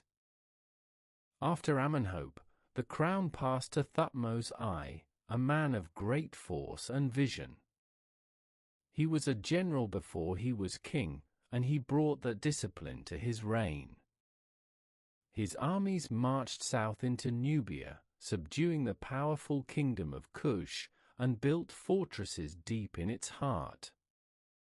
Then he turned north, leading Egypt's chariots into Syria, reaching as far as the Euphrates River.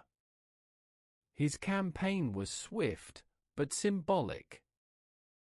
He planted a stela on the riverbank, declaring Egypt's presence to the world beyond. Thutmose was not only a conqueror. He began massive building works, expanding temples, commissioning obelisks, and setting the tone for a dynasty that would express its power not just through arms, but through stone. At Karnak, the temple of Amun began to swell, a sacred city in the making. Columns rose, courtyards widened, and pylons towered. Each king would add to it, a sacred inheritance passed down through generations. After his death, the crown passed not to a son, but to a young boy, Thutmose II, whose reign was short and quiet. His queen, Hatshepsut, would soon change the course of history. But before her, it was the rise of empire that marked this moment. Egypt, for the first time, became more than a self-contained world. It became a power that reached across deserts and seas. Tribute flowed in from vassal states: copper, silver, lapis lazuli, cedar, and horses. Princes from foreign lands sent their sons to be raised at the Egyptian court, educated in the ways of the Nile, their loyalties sealed by time and custom. In Nubia, Egyptian culture spread. Temples to Amun rose in distant lands. Officials, scribes, and soldiers administered these territories with firm hands and Egyptian law. But it was not conquest alone that defined the empire, it was confidence. The kings of the 18th dynasty believed they ruled by divine right. They were not mere mortals, but chosen ones, beloved of the gods, tasked with maintaining order in a chaotic world. Their monuments tell the story, walls filled with rows of vanquished foes, with lists of cities subdued, of lands under tribute. But there are also scenes of peace, of offerings to Amun, of festivals and rituals, of Egypt standing as the center of a wide and varied world. The new kingdom had begun. It would be a time of gold and glory, of art and ambition. And at its head was the king, not hidden in a pyramid, but living in splendor, speaking for the gods, ruling both Egypt and the world beyond. In the calm after conquest, Egypt breathed deeply. Its enemies were silent. Its borders were wide. And its sun, high above, shone on temples, on armies, and on a people who believed that the gods were once again pleased. When Thutmose II died, Egypt faced an unusual moment. His heir, Thutmose III, was just a child. Too young to rule alone, he needed a regent to guide the throne until he came of age. That role fell to his stepmother and aunt, Hatshepsut, daughter of Thutmose I, widow of Thutmose II, and priestess of Amun. She stepped into power softly at first, as guardian. But soon she would rise with boldness and clarity, claiming not only the regency, but the very crown. At first, Hatshepsut ruled in the name of the young king, standing beside him in public rituals. But gradually, her name appeared more often, her image more prominent. Within a few years, she took the unprecedented step of assuming full royal titulary, not as queen, but as pharaoh. She donned the royal headdress, the urea serpent, even the false beard of kingship. In statues, she was often depicted as a man, not to deceive, but to fit the ancient language of power. Egypt had never seen a woman rule like this, not as a consort or mother, but as sovereign. It was a delicate balance. Hatshepsut anchored her authority in tradition, emphasizing her divine birth and royal lineage. In temple inscriptions, she claimed that Amun himself had fathered her, appearing to her mother in a dream and blessing her with destiny. These stories were not mere myths, they were tools of legitimacy, carefully shaped and ritually affirmed. Yet Hatshepsut was not content with ceremony alone. Her reign was one of action and peace. She focused on trade, architecture, and religious devotion rather than war. One of her most celebrated achievements was the expedition to the mysterious land of Punt, a region rich in incense, ebony, ivory, and exotic animals. Egyptian ships, under her command, sailed down the Red Sea, returned with treasures and wonder. The reliefs at her mortuary temple show the journey in vivid detail, trees being carried, monkeys chattering, foreign chiefs offering gifts. It was more than trade, it was diplomacy through grandeur. Her greatest legacy still stands in stone. At Deir el-Bahari, against the cliffs west of Thebes, she built a mortuary temple of breathtaking harmony. Terraces rise in elegant steps, columns line open courtyards, ramps guide the eye upward toward the sacred. The temple, dedicated to Amun and herself, was not just a tomb, it was a testament to her reign, to balance, beauty, and permanence. Inside its walls, scenes tell stories of her divine birth, of offerings to gods, of her journey to Punt. But they also speak of stability. Under Hatshepsut, Egypt prospered. Temples were restored, new monuments built, trade flowed, and the priesthood of Amun reached new heights of influence. Throughout her reign, Thutmose III remained in the background, raised in the court, trained as a warrior, watching and waiting.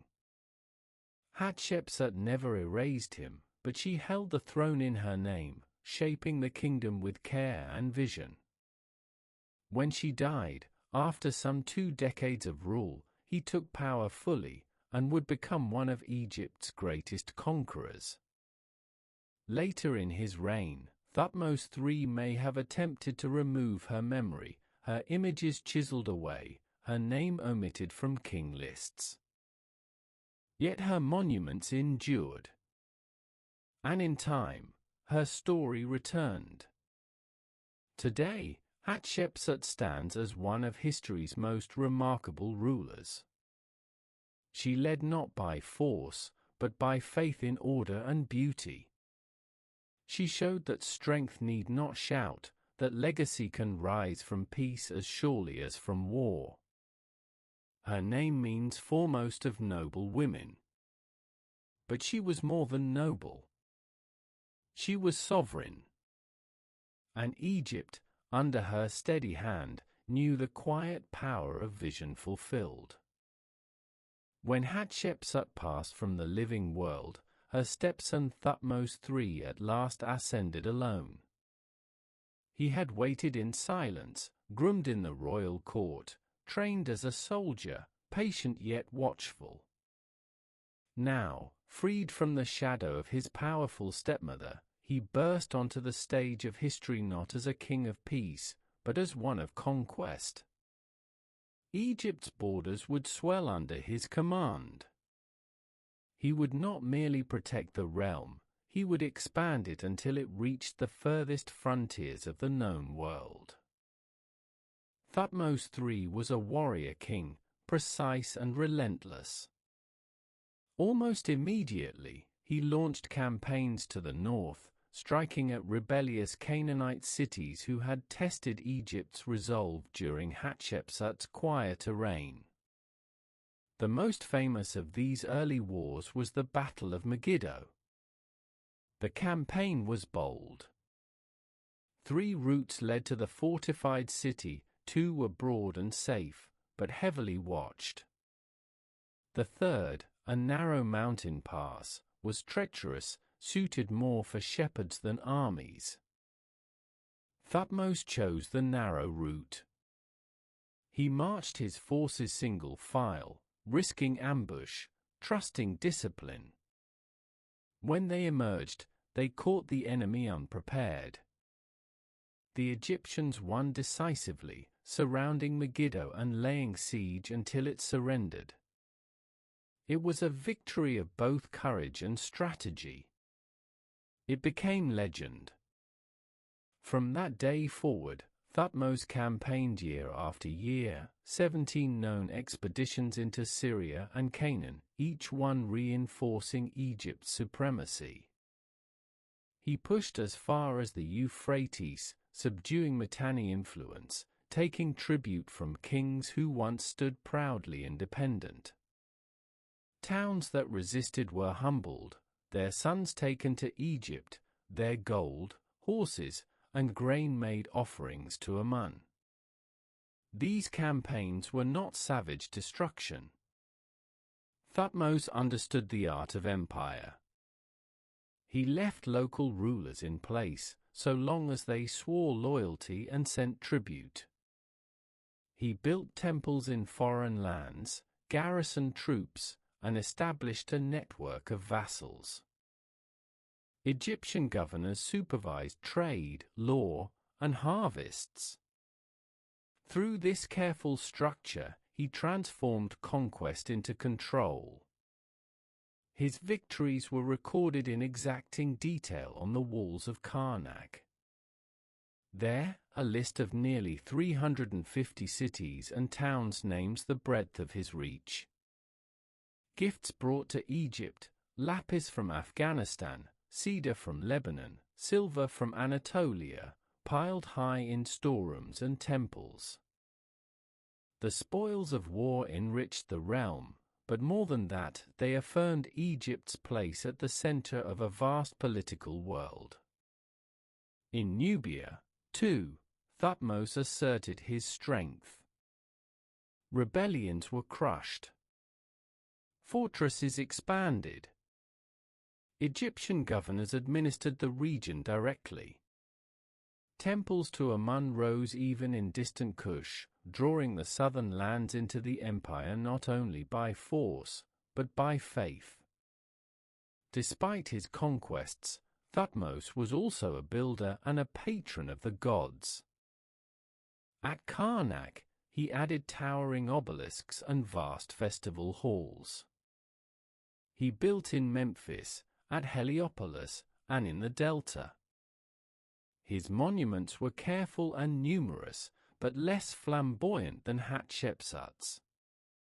He built not for memory alone, but for continuity, to show that Egypt, strong and eternal, stood at the heart of all things. In person, Thutmose may have been small of stature, but his mind and spirit were immense. His mummy, discovered centuries later, revealed a wiry frame, suggesting endurance and discipline. Ancient texts called him the Napoleon of Egypt, though he ruled for far longer and left no ruin in his wake. When he died, Egypt stood unmatched. The empire stretched from the Fourth Cataract in Nubia to the mountains of northern Syria. No other pharaoh before him had held such reach. No one after him would hold it for as long. He had transformed Egypt from a kingdom into an empire, from a secure homeland into a power feared and respected from the highlands of Anatolia to the plains of Nubia. His legacy was not just in stone, or in the gold stored in temple vaults, but in the very map of the world, redrawn under his hand. Thutmose III was not born to peace, nor crowned in conquest. He earned his place, as general, as king, and as the voice of Egypt's will across 3 continents. The kings who followed Thutmose III inherited a wide empire and a rich tradition. They ruled with majesty and skill. Amenhotep II, Thutmose IV, Amenhotep III, all maintained Egypt's strength, its wealth, and its divine order. Yet from this golden continuity would rise a most unexpected storm. It came not from rebellion or invasion, but from within, from a king who turned his back on the gods of his ancestors and cast his gaze solely upon the sun. His name was Amenhotep IV, but the world would remember him as Akhenaten. He began as any other pharaoh, crowned in Thebes, son of Amenhotep III and Queen Tai, married to the beautiful Nefertiti. But early in his reign, something shifted. He began to favor a single god above all others, Aten, the visible disk of the sun. Not Ra in his chariot, not a Mun hidden in mystery, but Aten, pure light, giving life through warmth and radiance. This was no mere preference. It was a revolution. Akhenaten declared that Aten alone was God, and he the chosen prophet. He closed the temples of Amun and other deities, redirected offerings, and erased the names of many old gods from walls and stelae.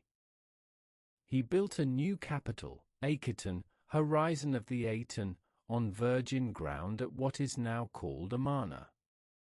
There, far from the old powers of Thebes, he raised open-air temples without roofs, so the sunlight could fall directly upon the altars.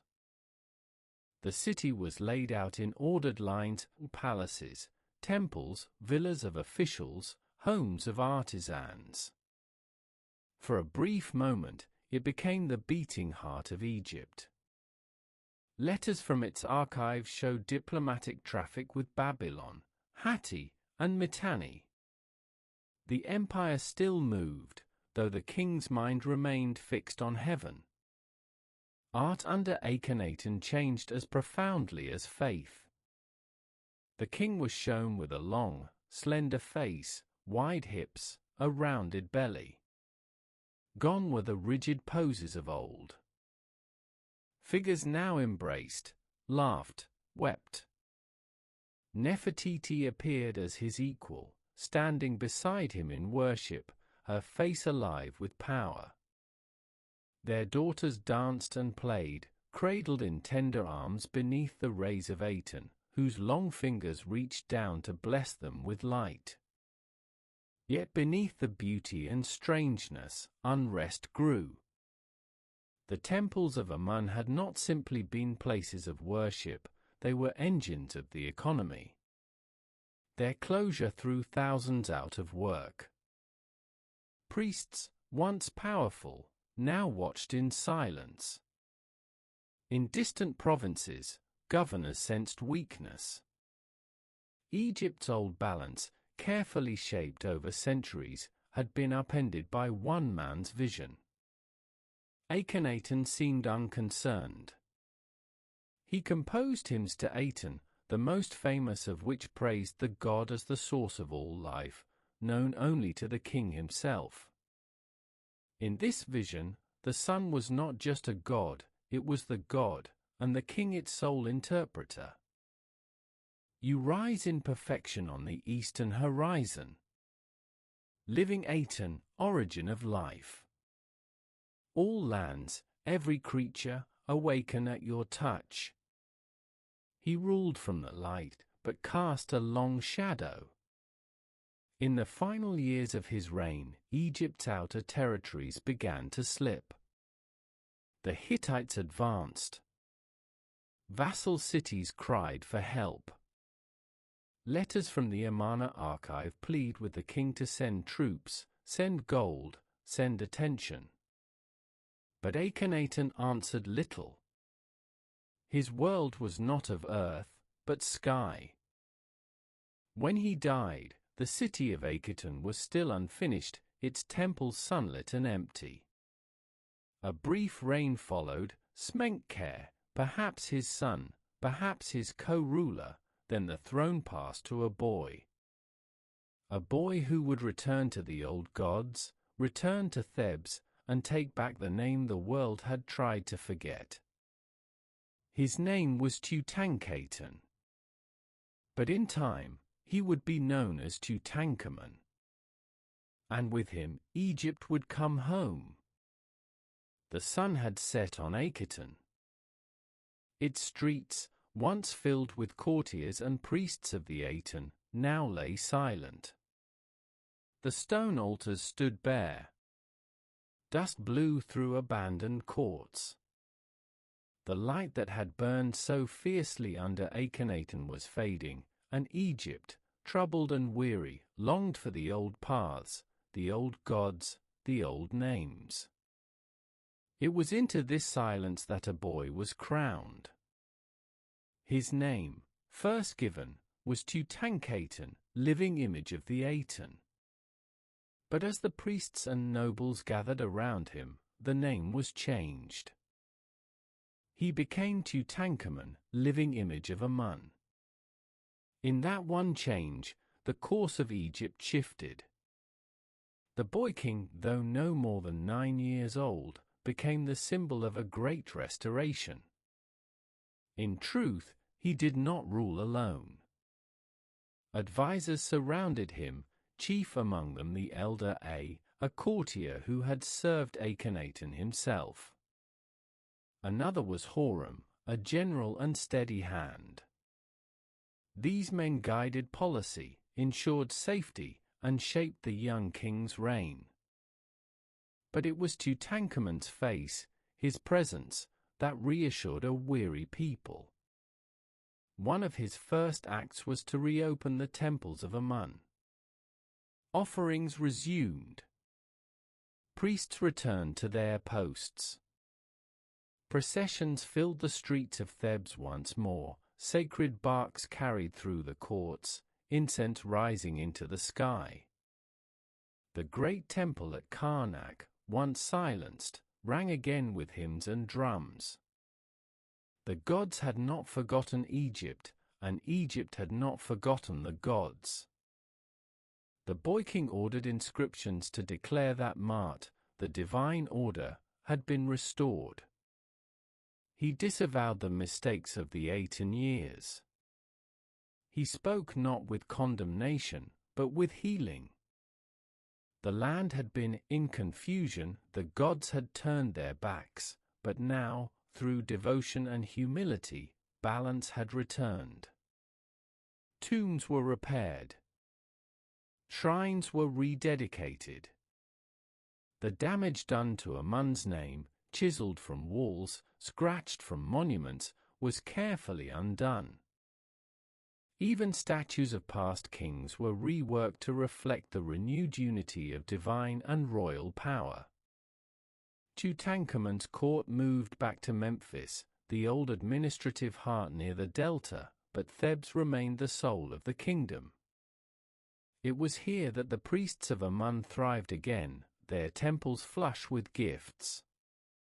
The pharaoh himself commissioned new monuments, including stelae, small temples, and a mortuary complex, though many would be left unfinished. Yet despite the promise of renewal, the reign was brief. At around 19 years of age, Tutankhamun died, suddenly, mysteriously.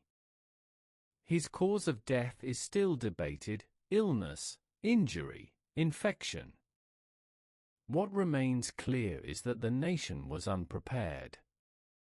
His tomb, though hastily prepared and modest by royal standards, would become one of the greatest discoveries in modern times, its golden treasures untouched by thieves, its silence preserved for over 3,000 years. But in his own time, his death marked a crisis. His old advisor, stepped into the vacuum, marrying the young king's widow and claiming the throne. His reign, though short, continued the work of restoration. He built his tomb in the Valley of the Kings, but his image never rose to greatness. Behind him, Horam waited, a general, a man of discipline, and the last link to the warrior kings of old. Horam seized power next, ending the 18th dynasty and beginning a new chapter. He purged the memory of the Amarna period, erasing Akhenaten's name, even Tutankhamun's, from many records. He ruled firmly, re-established the army, and laid the groundwork for a new dynasty. And yet, the boy king who had once been forgotten would return to the world in glory. His golden mask, serene and eternal, would become the symbol of ancient Egypt itself. But in his own age, Tutankhamun had offered something even more precious than gold: peace, healing, and the quiet courage of turning back toward the light. Thebes had welcomed him. The gods had received him.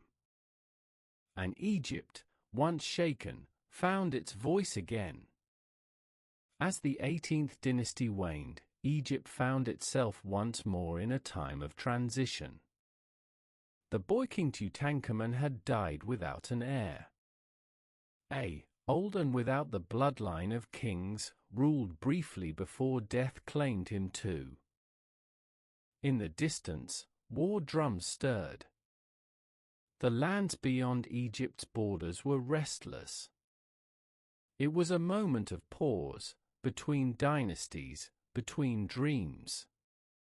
Into this space stepped Horem, commander of armies. He was not born of royal blood, but he was no stranger to power.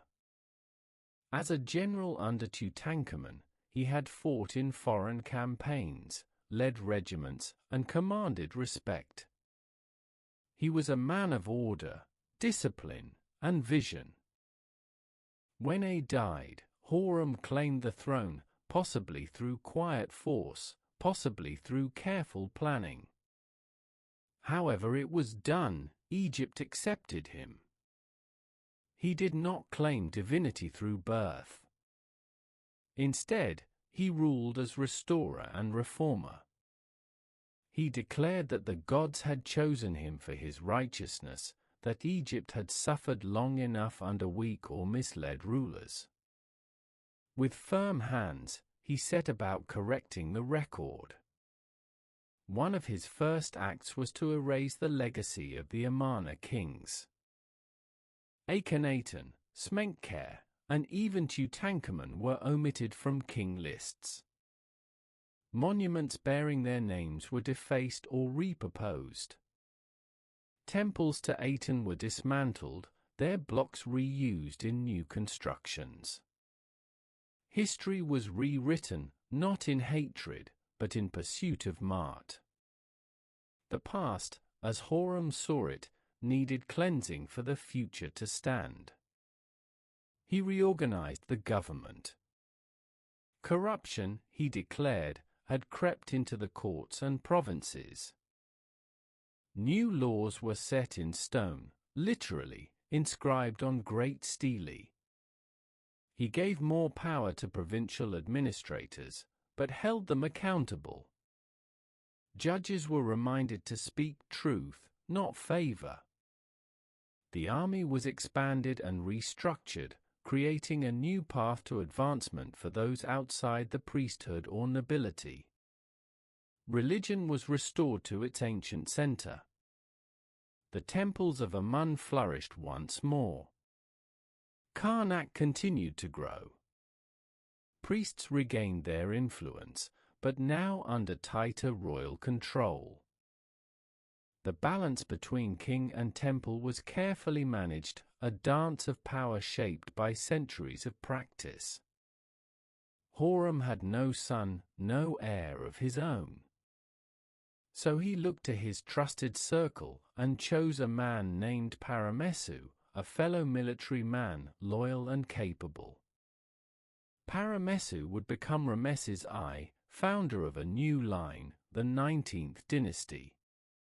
In this choice, Horem planted a seed that would grow into one of Egypt's most famous lineages. Though his own tomb at Saqqara was modest by comparison to earlier kings, his legacy was vast.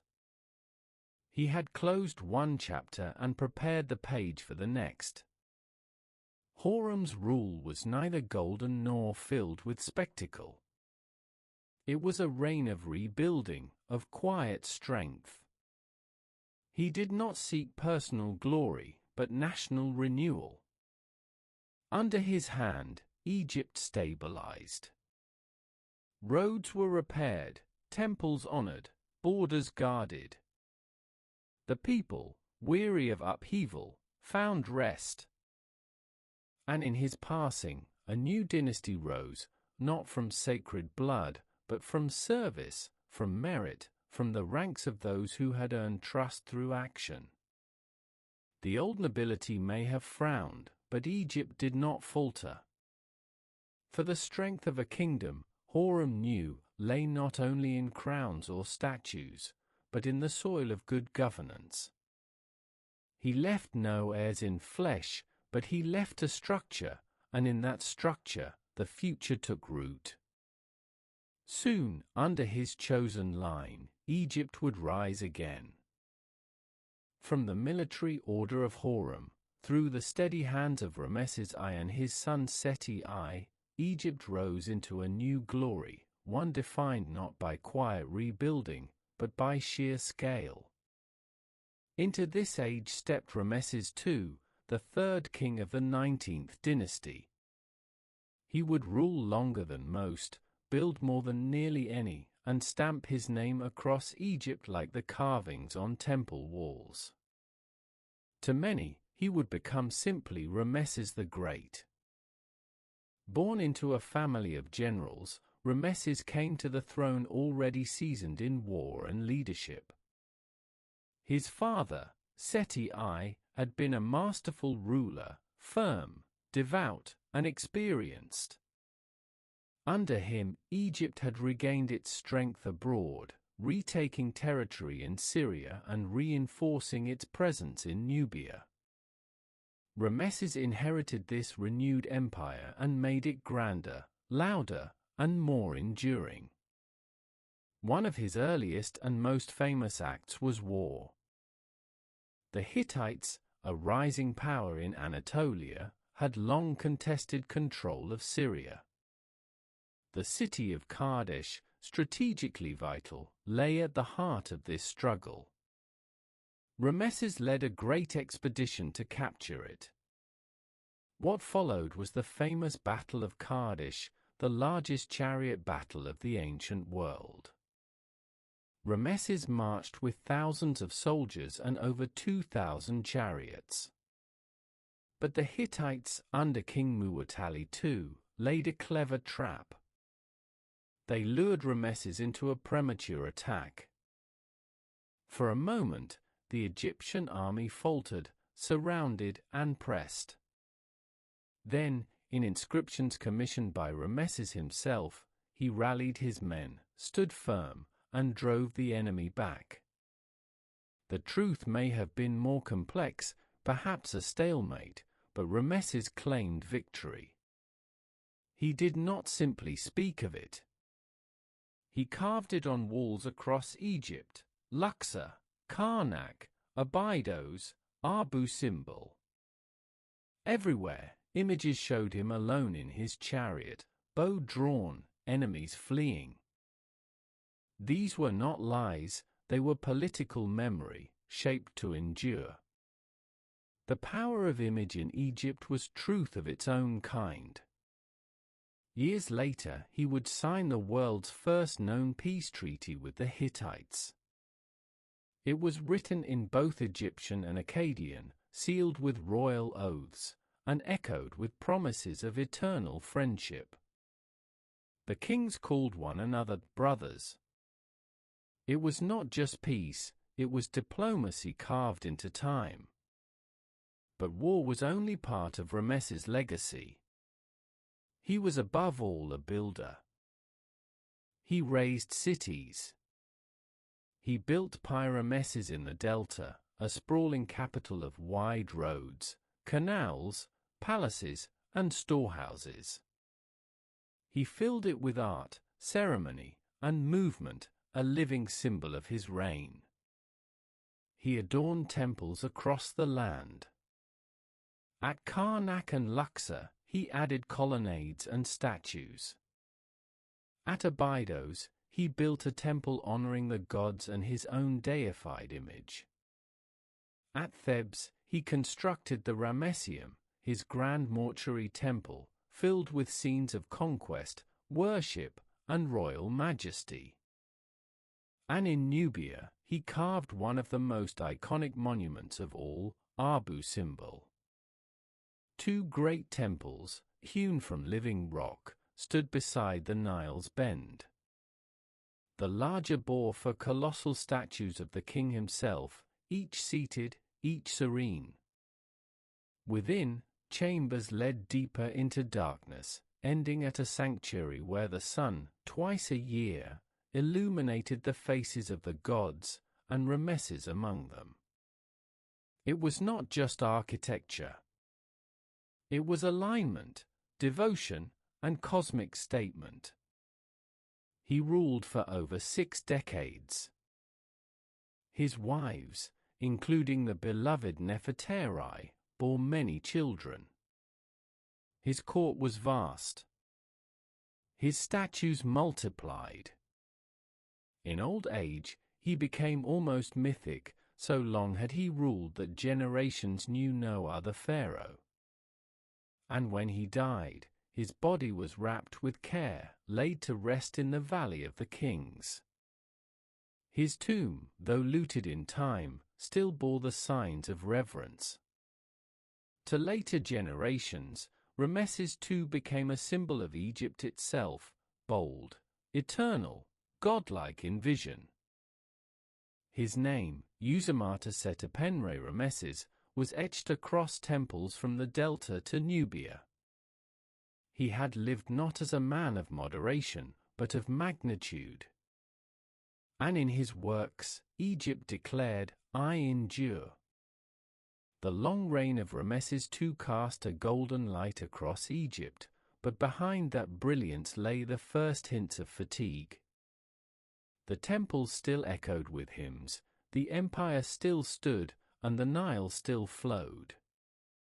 But the weight of glory, like the weight of stone, carried a cost. Egypt, vast and proud, had reached the peak of its imperial power, and from that height, the descent would begin, not as a fall, but as a long, slow exhale. Ramesses was followed by his 13th son, Merneptah, an aging prince who had waited decades for the throne. His reign was competent but marked by crisis. Foreign pressures mounted, Libyans pushed into the western delta, aided by groups from the sea. Merneptah repelled them in battle and recorded his victory with fervor, carving the triumph into stone. One stele, discovered at Thebes, holds a special place in history. It speaks of Merneptah's conquests in Canaan and mentions a people called Israel, the earliest known reference to them in Egyptian record. It is brief, but significant. Egypt's reach still touched foreign lands, but the signs of change were clear. The age of vast conquest was passing. The kings who followed, Seti II, Siptah, and Queen Tuzret, struggled to maintain order. Intrigue brewed in the palace. Power passed through uncertain hands. Meanwhile, the empire's outposts in Syria and Canaan were slipping. Local rulers grew bold. Egypt's garrisons were no longer strong enough to hold them. Then came a storm, one not from within, but from without. The Sea Peoples. They came not as a single force, but as a wave of migrations and raids, groups from the Aegean, Anatolia, and beyond, dislodged by drought, war, or ambition. They attacked the coasts of the eastern Mediterranean. Cities fell. Kingdoms burned. Even mighty Hatti, the Hittite Empire, collapsed into silence. Egypt stood in their path. It was under Ramesses III, second king of the 20th dynasty, that the great defense took place. A warrior in the mold of his namesake, he rallied the army and navy. He prepared Egypt's shores, built defensive walls, and filled the granaries. When the Sea Peoples came, by land and sea, Egypt was ready. At the Battle of the Delta, Ramesses III crushed their fleets. Archers lined the riverbanks, firing volleys as the invaders' ships approached. Egyptian vessels rammed and grappled. In the melee, Egypt held firm. The victors carved the battle into the walls of Medinet Habu, Ramesses' grand mortuary temple near Thebes. There, scenes of chaos and triumph unfold, ships sinking, warriors captured, the pharaoh standing calm amidst it all. It was Egypt's last great military triumph. After the battle, Ramesses ruled for many years, but decline had already begun. Economic strain grew. Grain was scarce. Labourers went unpaid. In a striking moment of history, the workers of Deir el-Medina, the artisans who built the royal tombs, went on strike. They laid down their tools and demanded their wages. Their protest, recorded in papyri, was not violent, but clear. The system was faltering. Corruption crept into court and temple. The power of the high priests of Amun grew, rivaling the king himself.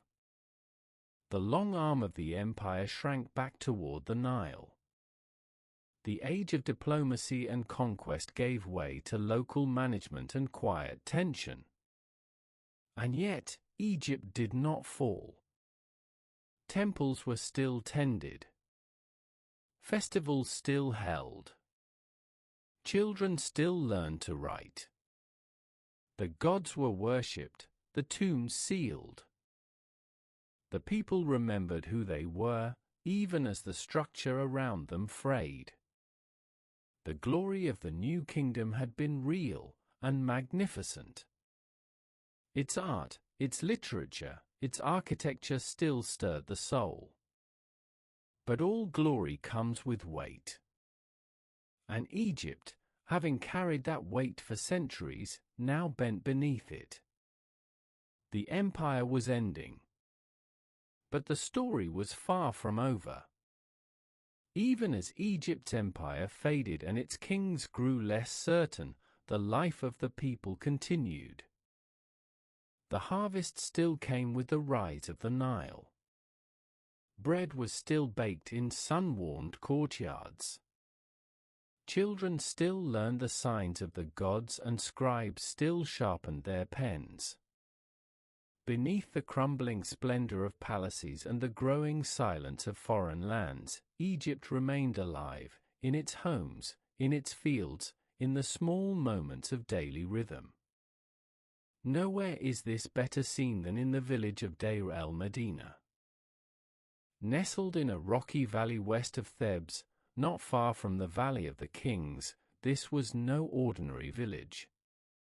It was home to the artisans, stonemasons, painters, and scribes who built and decorated the royal tombs. For generations, they worked in service to the dead kings, carving prayers and painting visions of eternity. But they were also families, neighbors, men and women with worries and joys, jealousies and friendships. The homes at Deir el-Medina were modest, mud brick walls, flat roofs, small courtyards. Yet the people within were literate, skilled, and tightly organized. They worked in teams, with overseers and foremen. They received wages in food, beer, oil, and cloth. They recorded their days with remarkable precision: what was done, what was delayed, who fell ill, who quarreled, who stole. From these records, a vivid world emerges. We learn of Paineb, a tomb worker accused of theft, adultery, and violence. We hear of Amenecht, his rival, who wrote complaints to the authorities. We find love letters, inventories of household goods, prayers written on scraps of pottery. We see that these people were not just hands behind the tombs, they were voices, faces, lives. Religion remained at the center of life. Household shrines honored local gods, especially protective spirits and fertility deities. Women played a strong role in religious practice, offering to the goddess Atha, praying for safe childbirth, for love, for healing. The dead were cared for with amulets, food offerings, and whispered names, so that memory would not fade. The family was the core unit of society. Marriage was a private contract, based more on agreement than ceremony. Love was celebrated in poetry and song. In one famous verse, a young man says, "My love is one, the only one, like the first star of evening." Children learned early. Boys might be sent to temple schools to become scribes or priests. Girls stayed close to home, learning the tasks of the household. But education, even for the poor, was valued. A good scribe could rise high. Merit, in Egypt, often mattered as much as birth. Work varied by the season. During flood time, when the fields were covered, farmers might labor on state projects, building canals, repairing temples. The rest of the year, they plowed and sowed, watched the sky, prayed for good harvests. Their tools were simple, wooden plows, stone sickles, but their knowledge was deep, passed down through centuries. The local court settled disputes. Theft, land arguments, marriage claims, all were judged by panels of elders or scribes. Punishments varied, but justice was sought, and often negotiated with wisdom rather than harshness. Order was cherished. Artisans carved faience beads, hammered copper into tools, painted papyri with scenes of the afterlife. Their work was both sacred and everyday. They believed that what was done in this world echoed in the next. And in their tombs, they portrayed themselves not as conquerors, but as families, plowing fields, fishing, embracing, standing before the gods with hands raised in greeting. Even as kings came and went, even as the empire bent under its own weight, the people of Egypt lived in rhythm with the river, the seasons, the sun. They did not need conquest to find meaning. Their eternity was not only in monuments, but in memory, in family, in faith. Their names may be faded, their homes turned to dust, but their lives, once lived with care, still whisper from the sands. As Egypt passed beyond the brightness of its imperial age, the light did not go out all at once. It dimmed, flickered, and shifted, from king to priest, from court to province. The new kingdom had ended, but Egypt endured, splintered yet breathing. What followed was not silence, but complexity, a patchwork of power, loyalty, and belief. This was the third intermediate period. It began after the death of Ramesses XI, last king of the 20th dynasty. By then, the authority of the pharaoh had shrunk to the valley around Thebes. Elsewhere, power had passed into other hands, generals, governors, and priests who ruled in all but name. Egypt, for the first time in centuries, was not a single realm. In the north, in the delta, a new capital rose, Tanis. There, a dynasty of kings, known today as the 21st dynasty, claimed the title of pharaoh. They bore the crown, issued decrees, and built temples. Yet they ruled only the lower land, where the Nile branched into its 7 mouths. In the south, at Thebes, another kind of power had taken root. The high priests of Amun, once servants to the king, had become rulers in their own right. Their wealth rivaled that of the throne. Their temples owned land, cattle, gold, and men. They appointed their own successors, carved their own inscriptions, and commanded loyalty. Often, the high priest was also a general, a dual office that made him, in practice, a pharaoh. These two powers, Tanis and Thegs, maintained a careful balance. They married into each other's houses. They avoided open war. But Egypt was no longer united in truth. It had become two lands again, more divided than at any time since the first intermediate period. Even so, the people adapted. Temples were still tended. Fields were still planted. Scribes still copied hymns and tax records. Art continued, though more modestly. Statues were recarved from old ones. Tombs were hidden deeper, fearing thieves. The past was revered, even reused. At Tanis, kings built in the image of Ramses the Great. Their tombs, surprisingly intact when discovered in modern times, held gold masks, silver coffins, and treasures rivaling those of Tutankhamun. Yet their names were almost forgotten. They ruled not in glory, but in echo. Foreign influences grew. In the Delta, Libyan clans had long settled, first as soldiers, then as allies, finally as lords.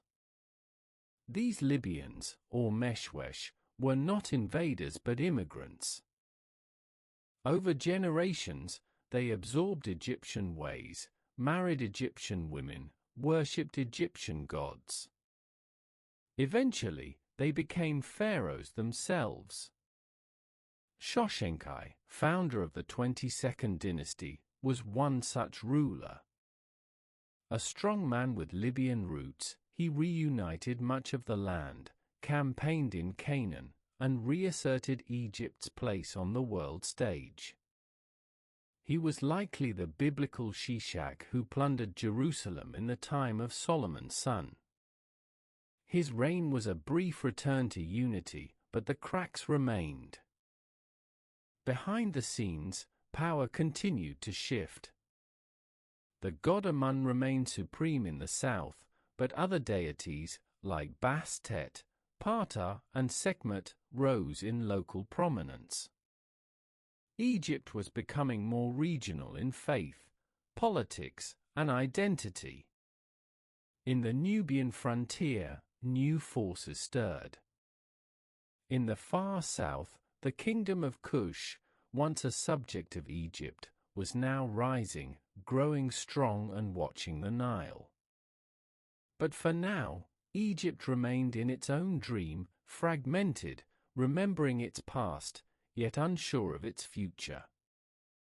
The age of empire had passed. The age of survival had begun. Far to the south, where the Nile curved through sandstone hills and the land grew red with desert dust, a new kingdom rose. It was ancient in memory, yet young in ambition. This was the land of Kush, once ruled by Egypt, now ascendant in its own right. Its kings watched the faltering of the northern land with interest, and in time, with purpose. They would not only remember Egypt, they would claim it. The Nubian kingdom, centered at Napata near the sacred mountain of Jebel Barkal, had absorbed Egyptian religion and customs deeply. Its rulers built temples to Amun, adopted pharaonic titles, and carved pyramids, smaller, steeper, but born of the same belief in eternal kingship. The god Amun, whose priests still held sway in Thebes, was worshipped with equal devotion in Kush. A religious bond formed where armies could not. Among these southern kings was Piye. He was not boastful by nature, but devout, deliberate, and determined. When Egypt's northern cities quarreled and its kings grew weak, Pir saw not conquest, but restoration. He declared that the gods had called him to reunite the two lands, not for glory, but for righteousness. With banners raised and prayers said, he marched north. His army swept through Upper Egypt, welcomed in Thebes as a son of Amun. The high priests gave their allegiance willingly. In Memphis, resistance was stronger. Pir laid siege, not with cruelty, but with ceremony. After victory, he washed in the river, offered to the gods, and withdrew, not to hold Egypt by force, but to show that its soul had found a new guardian. His campaign was recorded on a great stela, carved with care and pride. It speaks not of slaughter, but of submission. City after city bowed before him. Even rivals from the delta offered tokens of respect. Yet Pir returned to Napata, content that the gods had seen their will restored. After him came Shabaka, Taharka, and others, rulers of the 25th dynasty, often called the Black Pharaohs. Their skin was darker than the Egyptians, their homeland farther south, but their rule was firmly within the Egyptian tradition. They built temples, restored monuments, honored the past. At Karnak, Luxor, and across the Nile Valley, they left inscriptions and statues that blended Kushite vigor with Egyptian form. Taharka, especially, ruled with grandeur. He rebuilt temples across Egypt and Nubia, sponsored art, and defended the land against foreign threats. He even faced the rising power of Assyria, a brutal empire from the north that now loomed over the eastern world. The Kushite pharaohs, though successful for a time, faced growing pressure. Assyrian armies under Esarhaddon and Ashurbanipal invaded from the northeast, conquering cities, even sacking Thebes itself. The Kushites retreated, first to the south, then to Napata once more. But their legacy remained.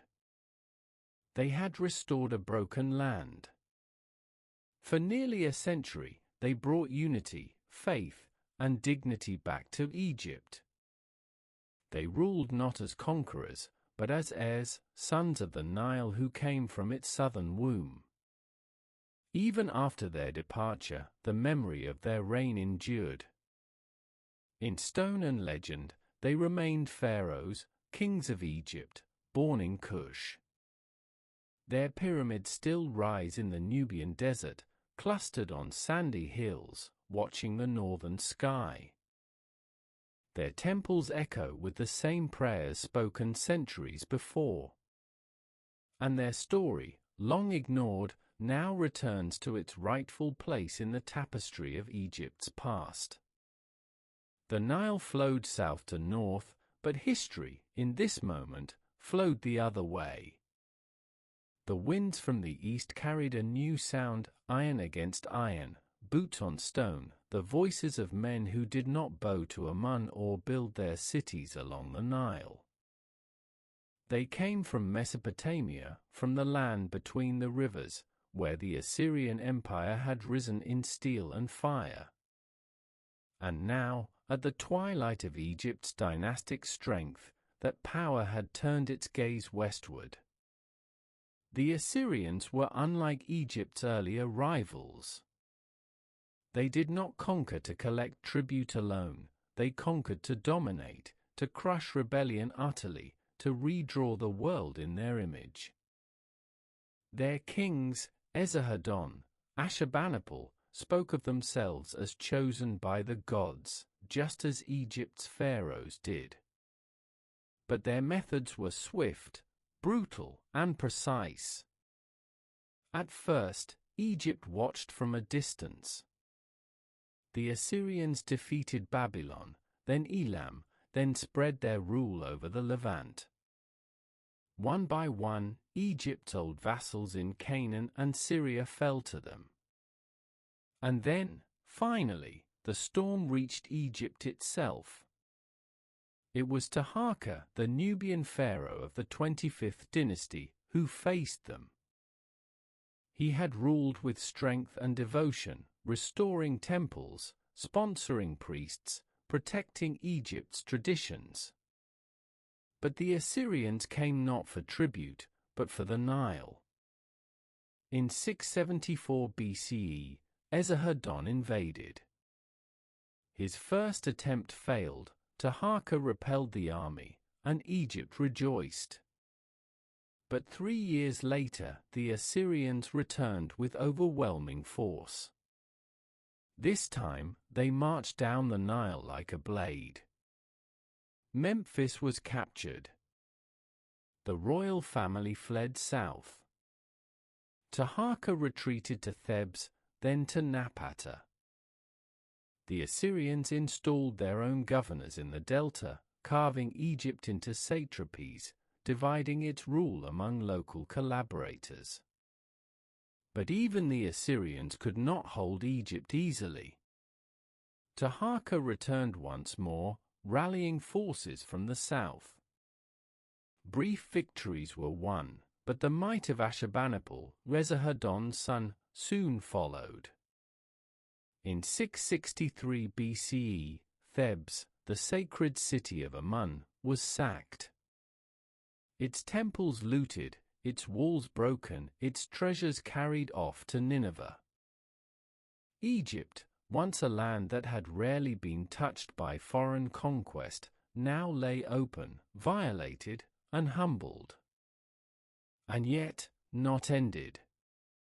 The Assyrians never fully occupied the land. Their reach was long, but their grip was shallow. Revolts broke out. The delta simmered. In this chaos, a new power began to rise, not in Thebes, not in Napata, but in Sais, a city of the western delta. There, a man named Psamtik, a prince with both Libyan and Egyptian roots, began to gather support. He had once served as an Assyrian vassal, but now he saw opportunity in their distraction. Assyria, overextended and under siege elsewhere, had little strength left to hold Egypt. By 656 BCE, Psamtik had expelled the last Assyrian elements and entered Thebes peacefully. The priests of Amun accepted his authority.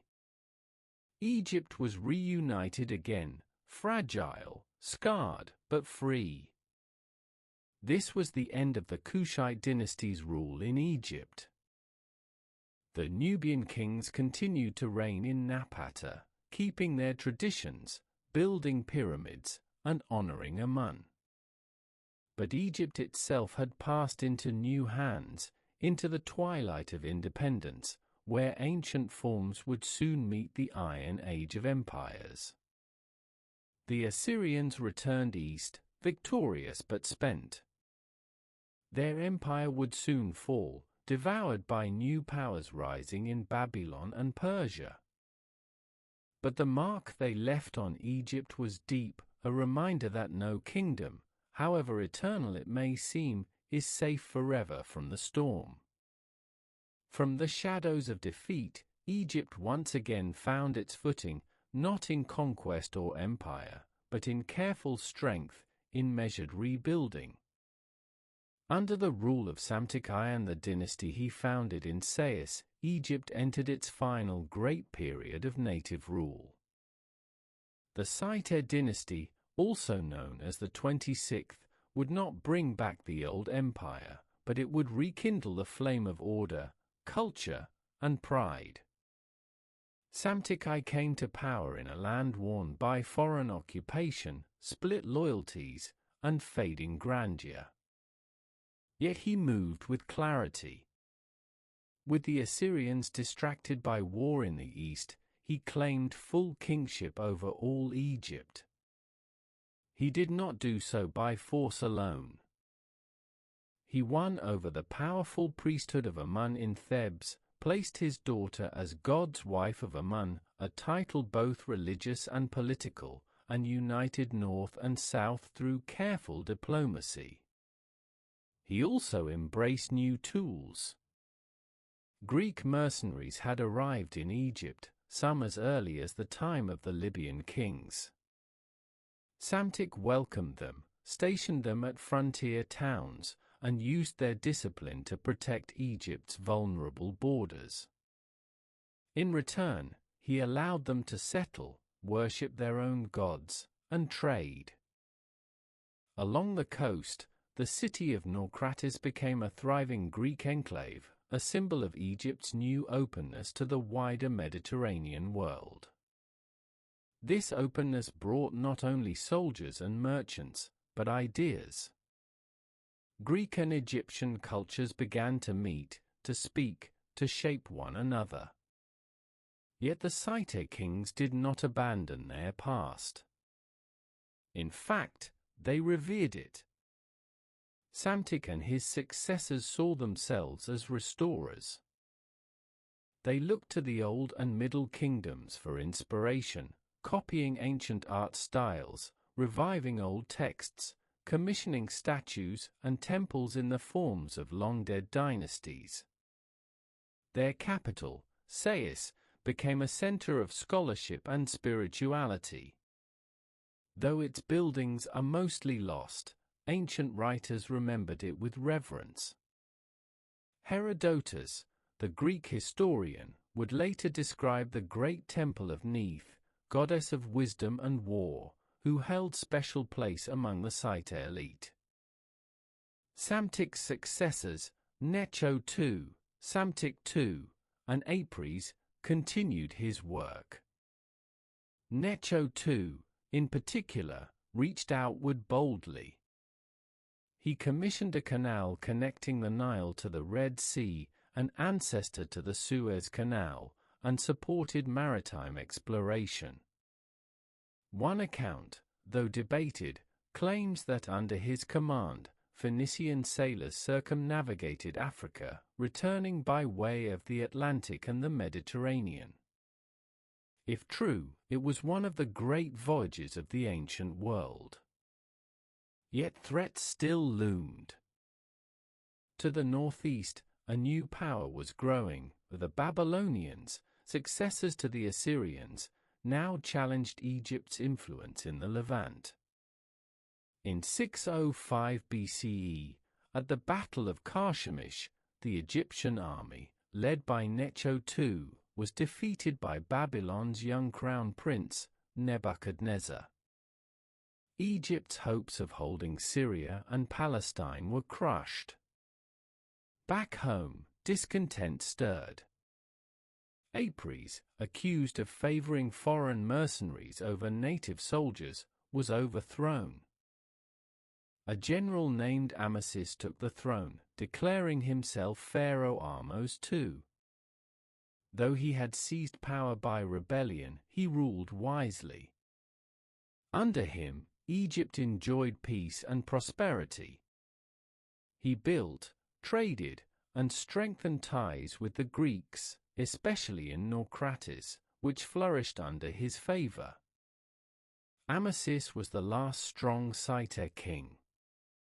His reign, long and fruitful, brought Egypt into close contact with the wider world. But on the eastern horizon, a shadow lengthened. To the east, across desert and mountain, rose a new empire, fierce, swift, and vast. Persia was coming. And though Egypt still stood proud, its temples full, its Nile still rising, it would soon face a force unlike any before. The storm arrived in silence, swift, ordered, and unstoppable. From the eastern plateau, the Persian Empire surged westward, devouring lands not with fire, but with law and steel. Its king, Cambyses II, son of Cyrus the Great, looked upon Egypt not as a distant mystery, but as the next jewel in his crown. And so, in 525 BCE, Egypt met yet another conqueror, not a raider, not a neighbor, but a world-maker. At Pelusium, the eastern gateway of the Delta, Cambyses defeated the Egyptian army led by Psamtik III, the last of the Saite kings. Tradition says the Persians used images of sacred animals, cats and other creatures revered in Egypt, on their shields, exploiting the Egyptians' religious reluctance to strike them. Whether legend or truth, the city fell. Psamtik was captured. His line ended. Egypt, after 3,000 years of native rule, became a province of a foreign empire. But Persia was no mere invader. It came with systems, scribes, and tolerance. Cambyses, though sometimes painted by Greek historians as a madman, respected Egyptian customs more than many expected. He took the title of pharaoh. He offered at temples. He paid the priests. Egypt became a satrapy or a province of the Achaemenid Empire, yet it retained its forms. Temples functioned. Priests continued their rituals. The gods were not overthrown. Administration was strict. Taxes flowed to Susa, the Persian capital. A satrap, or governor, was placed in Memphis to oversee the land. Military garrisons ensured order. But Cambyses understood the value of continuity. He ordered the repair of temples, notably those at Sais and Heliopolis. He even claimed descent from Egyptian kings in inscriptions. Still, resentment simmered. Foreign rule, however respectful, was foreign. Revolt sparked, especially under Darius I, Cambyses' successor, who ruled with greater efficiency and built more deeply into Egyptian infrastructure.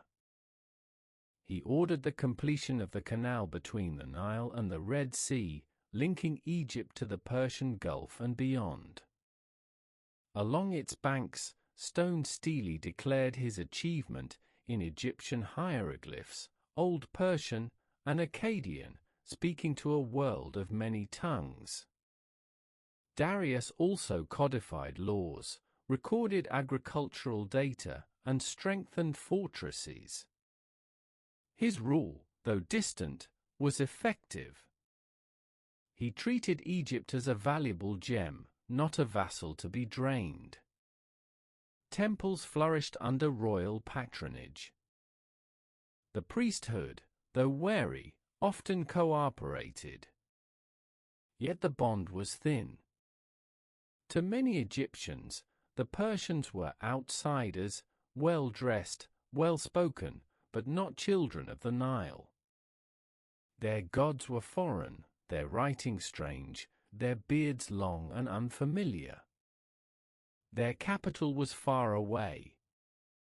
And Egypt, though quiet, remembered. When Darius died and his successors faltered, rebellions rose. Briefly, Egyptians reclaimed independence. But Persia returned, again and again, with its armies and its order. Egypt became a place of resistance and resignation, ruled by satraps, watched by foreign eyes, yet dreaming of past glory. Still, life went on. The temples at Edfu and Dendera saw construction. Scribes copied old texts. Farmers sowed their grain. Artists carved in traditional forms. The river did not change. The stars still rose over Thebes and Memphis. And in every corner of the land, people told stories of earlier times, when kings were gods, and Egypt belonged to itself. Persian rule, though stable in some eras, was never truly embraced. It would last, with interruptions, for over a century. And then, from the west, a new shadow would rise. Younger, swifter, and filled with dreams of conquest and legend. His name was Alexander. But for now, the Nile flowed through a land called satrapy. And the temples whispered of what had been. The sands were quiet when he arrived, but the world had already changed. From the north and west, not from Asia but from Europe, came a man who spoke Greek, worshipped Olympian gods, and dreamed of empires larger than the sky. His name was Alexander of Macedon, and in the year 332 BCE, he entered Egypt not as a conqueror, but as a liberator. The Persian satraps had ruled Egypt for nearly 2 centuries, broken only by brief, flickering returns of native kings. But their rule had grown cold, and their strength had faded. When Alexander appeared, many Egyptians welcomed him, not for who he was, but for who he was not. He crossed the Sinai without bloodshed. The Persian governor of Egypt, perhaps seeing the tide had turned, surrendered without a fight. The people of Memphis opened their gates. The temples lit their lamps. The priests performed ancient rites in his name. Alexander did not disappoint them. He visited the great temple of Ptah at Memphis. He sacrificed according to Egyptian tradition. He took the titles of pharaoh. He allowed the priesthoods to continue their work and honored the gods of the Nile with offerings. His face, soon after, appeared in temples and tombs, not as a foreigner, but as a rightful king, crowned with the double crown of Upper and Lower Egypt. But his most striking act was a journey to the western edge of the desert, where the great oracle of Amun lay in the oasis of Siwa. Why he went, we cannot say with certainty. Perhaps to link himself to the divine line of Egypt's kings. Perhaps to learn something deeper about himself. But when he returned, he spoke little of what the oracle had said. Legend claimed he was hailed as the son of Amun, echoing the ancient myths of divine kingship. Whatever the truth, it shaped his image, and Egypt embraced it. On the Mediterranean coast, at a spot where the sea met the Nile's western mouth, Alexander chose a site for a new city. It would bear his name, Alexandria. He himself sketched the outline in the sand, and though the city would be built by others, its foundation marked a turning point. For centuries to come, Alexandria would be Egypt's window to the world, Greek in style, Egyptian in soul, home to scholars, sailors, and saints. A place of light and memory. Yet Alexander did not linger. Egypt was only one step in his vast campaign. From the Nile, he turned eastward, toward Persia, toward Babylon, toward destiny. Within a few short years, he conquered all that Darius once ruled, and more. But his journey ended early. In 323 BCE, at the age of 32, Alexander died in Babylon. He left no clear heir. His generals, known as the Diadochi, divided his empire. Egypt fell to one of them, Ptolemy, son of Lagus. A man both shrewd and cultured, Ptolemy made Egypt his kingdom, not as a satrap, but as king. With him began the last great dynasty of ancient Egypt, the Ptolemies, Greeks who ruled as pharaohs. They would build upon both traditions, Hellenic and Egyptian. They would speak Greek but worship Isis and Osiris. They would build temples in southern valleys and theaters in coastal cities.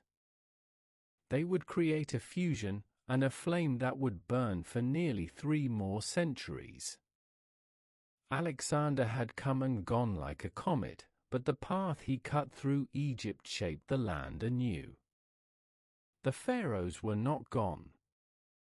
They had changed. And in the temples, the priests still chanted the old hymns, even as new voices began to echo across the stones. With Alexander's death, Egypt once again became a kingdom, not through native lines, but by the will of one of his most trusted generals. Ptolemy I Soter, the savior, took Egypt as his own, laying the foundations of the Ptolemaic dynasty. Greek in tongue and culture, but ruling as pharaohs, the Ptolemies would blend 2 great worlds, Hellenic and Egyptian, into a tapestry of power, ritual, and splendor. Ptolemy was more than a soldier. He was a scholar, a builder, and a strategist. He made Alexandria the capital, not just of Egypt, but of learning. There, he established the Great Library, said to hold hundreds of thousands of scrolls from across the known world. Scholars from Athens, Babylon, and India came to study. Languages mingled. Knowledge flourished. The museum, a temple to the Muses, stood nearby, not merely as a monument but as a living institution. Its scholars mapped the stars, measured the earth, dissected human thought. Eratosthenes would calculate the circumference of the globe here. Euclid would shape geometry. The minds of Egypt had once built pyramids, now they built systems of thought. But the Ptolemies were also pharaohs. Ptolemy and his descendants adopted the royal traditions of Egypt. They wore the double crown, performed temple rituals, and carved their names in hieroglyphs. In the eyes of the people, they were not merely kings, they were divine, sons of Ra, anointed by the gods. They supported the great temples.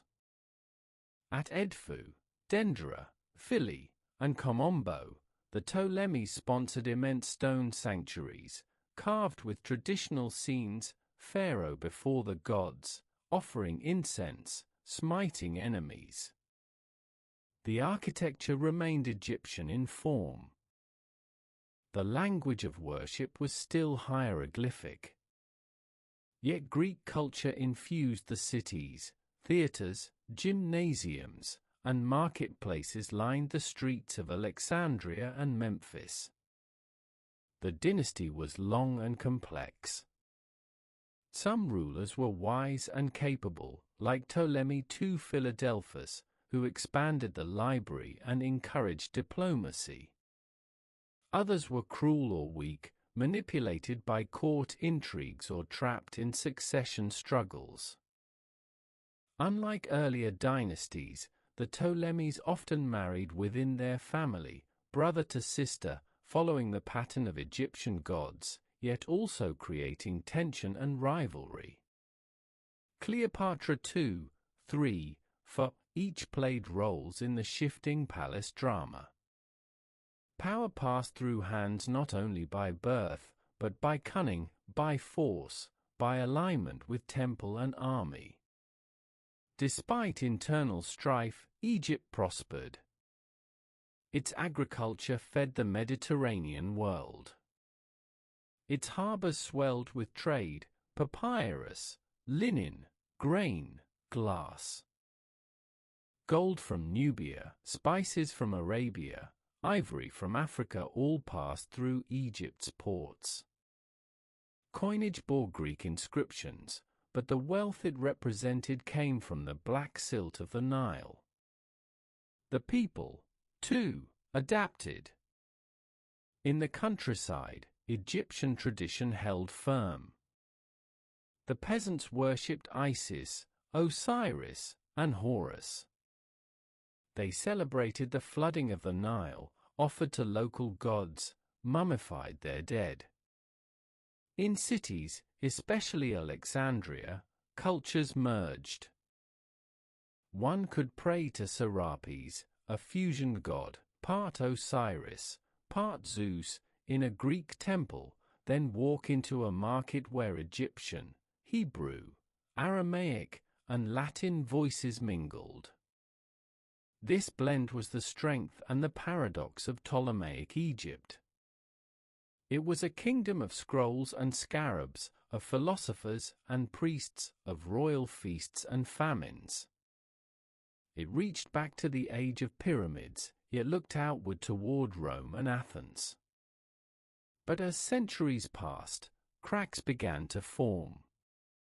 The dynasty grew thinner. Rivalries intensified. Rome's gaze turned toward Egypt, not just as a trading partner, but as a jewel to possess. And in that fading twilight, a single queen would rise, clever, bold, and fated. Her name would echo through time. But before her, the house of Ptolemy would tremble. The last light of the ancient world did not flicker out quietly. It burned in the eyes of a queen who spoke many tongues, read sacred scrolls, and walked with emperors. Cleopatra VII, the final ruler of the Ptolemaic line, would hold Egypt in her hands not as a fading relic, but as a living power, one that would resist, charm, and endure until the very edge of empire. She was born in 69 BCE into a dynasty in decay. The Ptolemies, once grand builders and patrons of knowledge, had become entangled in corruption and civil war. Sibling rivalries often turned deadly.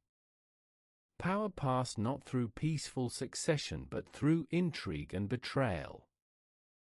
Yet Cleopatra stood apart. She was intelligent, perhaps the most learned monarch of her age. She spoke Egyptian fluently, the only Ptolemy in generations to do so.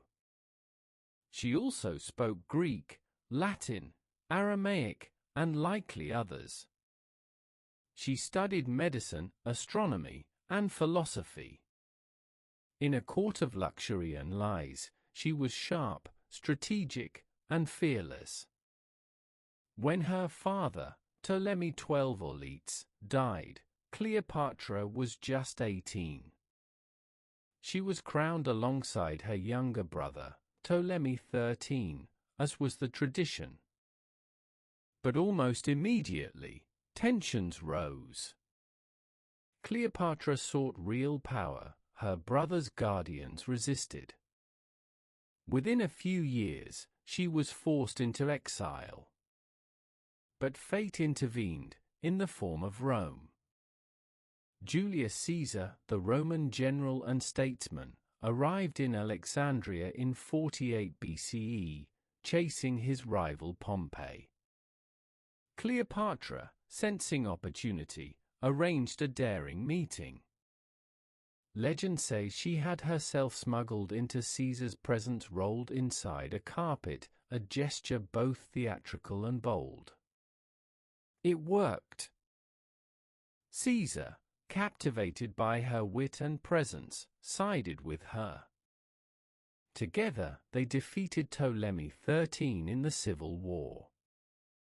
Cleopatra was restored to the throne, this time with her younger brother Ptolemy XIV, though she ruled in truth alone. Her alliance with Caesar deepened. In 47 BCE, she bore him a son, Caesarion, Little Caesar. She traveled to Rome, lived in Caesar's villa, witnessed the workings of empire. But when Caesar was assassinated in 44 BCE, the tide shifted again. Cleopatra returned to Egypt, alone, watched, wary. In the power vacuum that followed Caesar's death, another Roman rose, Mark Antony. Charismatic, ambitious, and driven by legacy, Antony sought the East as his domain. Cleopatra met him in 41 BCE at Tarsus in Cilicia. Once again, she arrived with splendor, a golden barge, perfumes on the wind, musicians, and dancers. But beneath the display was purpose. She needed Rome, Antony needed wealth, ships, and loyalty. They became lovers, allies, rulers of a shared dream. Together, they lived in Alexandria, a city reborn in decadence and ceremony. They had 3 children. Cleopatra was declared Queen of Kings, and Caesarion named co-ruler. To the Egyptian people, she was Isis incarnate. To Rome, she became both fascination and threat. Octavian, Caesar's adopted heir and Antony's rival, saw her as a foreign queen corrupting Roman virtue. Tensions grew. Propaganda swelled. War followed. In 31 BCE, at the naval battle of Actium, Octavian's forces defeated the fleets of Antony and Cleopatra. They fled to Egypt. There, 1 year later, facing inevitable conquest, Antony fell on his sword.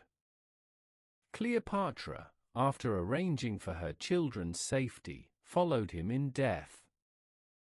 Legend tells of a snake, an asp hidden in a basket of figs, but the truth remains uncertain.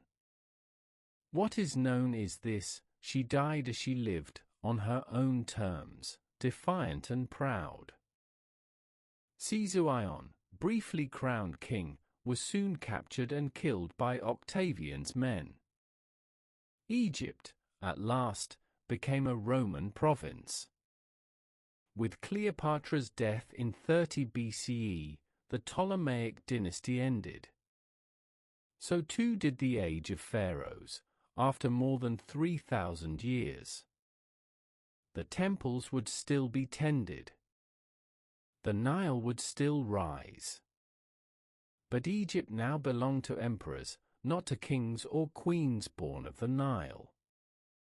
Yet Cleopatra's name would not be forgotten. She was the last to speak with the gods, the last to wear the crowns, the last to hold Egypt as a sovereign soul. Her legacy, tangled in myth and memory, would echo across the centuries, as queen, as seductress, as sovereign. And with her, the ancient world took its final breath. Egypt, once the heart of ancient civilization, now wore Roman armor. The eagle replaced the falcon. The Senate decreed where once the priests had intoned. Yet the Nile still flowed, and the temples still stood. What changed was not the land, but its masters. In 30 BCE, Octavian, soon to become Augustus, Rome's first emperor, claimed Egypt not as just another province, but as his personal possession. It was too rich, too vital, too ancient to be trusted to the Senate or any rival. Egypt became the private domain of the emperor. Its grain would feed Rome. Its gold would line Roman coffers. And its gods, strange and splendid, would begin to migrate westward. Alexandria remained the capital, a jewel on the Mediterranean. Greek, Egyptian, Roman, and Jewish communities mingled in its crowded streets. The great library still stood, though diminished. Scholars continued to write and read, but the golden age of discovery had dimmed. Still, the city retained its air of brilliance. The temples of old were not destroyed, at least not yet. Roman emperors, eager to show themselves as legitimate heirs, often portrayed themselves as pharaohs. Augustus himself appeared in reliefs at Philly and other sites, offering to the gods, wearing the crown of Upper and Lower Egypt. This was not mere performance, it was continuity. In the countryside, life changed little for the peasant. The taxes went to Rome now, not Memphis or Thebes, but the rhythms of plowing, sowing, and harvesting remained. Egyptian remained spoken. Temples were staffed. Prayers were whispered to Isis and Osiris, as they had been for centuries. Yet Roman rule brought new order and new burdens. A powerful bureaucracy emerged. Governors, known as prefects, ruled in the emperor's name. Roman law blended with local customs. Trade increased. Roads, canals, and ports were expanded. Egypt became a bridge between Africa, Asia, and Europe, a land of exchange, both cultural and commercial. But with the order came strain. Heavy taxation pressed the rural poor. Land was concentrated in fewer hands. Rebellions flared, often rooted in economic despair or religious unrest. One such revolt, led by a man named Avidius Cassius in the 2nd century CE, briefly threatened Roman rule, but the empire held fast. Culturally, the fusion deepened. Isis, the mother goddess of Egypt, found new worshippers across the empire. Temples to her rose in Rome, Gaul, and Britain. Serapis, a Greco-Egyptian god created in the Ptolemaic age, was embraced by philosophers and priests alike. The image of Egypt, exotic and wise, became a fascination for Roman writers and artists. Yet with each generation, the old ways slipped further from the center. The hieroglyphic script, once the language of stone and stars, fell out of use. Demotic, the later form of written Egyptian, held on, but Latin and Greek increasingly dominated. By the 2nd century CE, few could read the ancient inscriptions. The temples were still painted and cared for, but the meanings behind their walls began to fade. In Thebes, Karnak and Luxor still rose with grandeur, but the chants within grew quieter. The Nile watched it all, enduring, indifferent, eternal. Under Rome, Egypt did not vanish. It adapted, resisted, absorbed. Its soul, shaped by millennia, remained strong, even as the world around it transformed. And from the east, a new faith began to whisper through the land. A faith not of pharaohs or emperors, but of one God, one book, one path. In the 3rd century of our era, as emperors came and went, and legions marched along distant frontiers, a quiet revolution stirred in Egypt. It did not rise in palaces or temples, but in hidden places, in catacombs, caves, and the desert. It spoke not of many gods, but of one. It carried no offerings of incense or bread, but of faith. It was the coming of Christianity. By the time of Emperor Diocletian, the Roman world had grown weary. Crisis followed crisis, economic collapse, foreign invasion, civil war. Egypt, long a breadbasket of the empire, suffered too. The pressure of taxation mounted. The city swelled with unrest. And in this dark soil, the seeds of the new faith took root. Christianity arrived early in Egypt. Tradition holds that Saint Mark, a disciple of Jesus, brought the gospel to Alexandria in the 1st century CE. There, among Greeks and Jews, a Christian community began to grow. Slowly at first, then steadily, it spread. At first, the Roman authorities tolerated it. But as it grew, and refused to worship the emperor, it became a target. Under Diocletian, in the early 4th century, the worst persecutions fell. Churches were destroyed, sacred books burned, believers tortured and killed. Egypt, especially, suffered greatly. The Coptic Church later marked the beginning of its calendar, the year of the martyrs, from the start of Diocletian's reign in 284 CE. Yet persecution only deepened conviction. In the deserts east and west of the Nile, a new movement began, monasticism. Men and women left the cities and villages to seek God in silence. They lived in caves, ate little, prayed long. Some, like Antony the Great, became legends in their own lifetimes.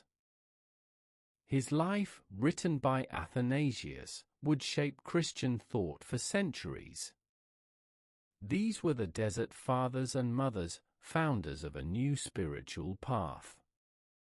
Their solitude was not escape. It was witness.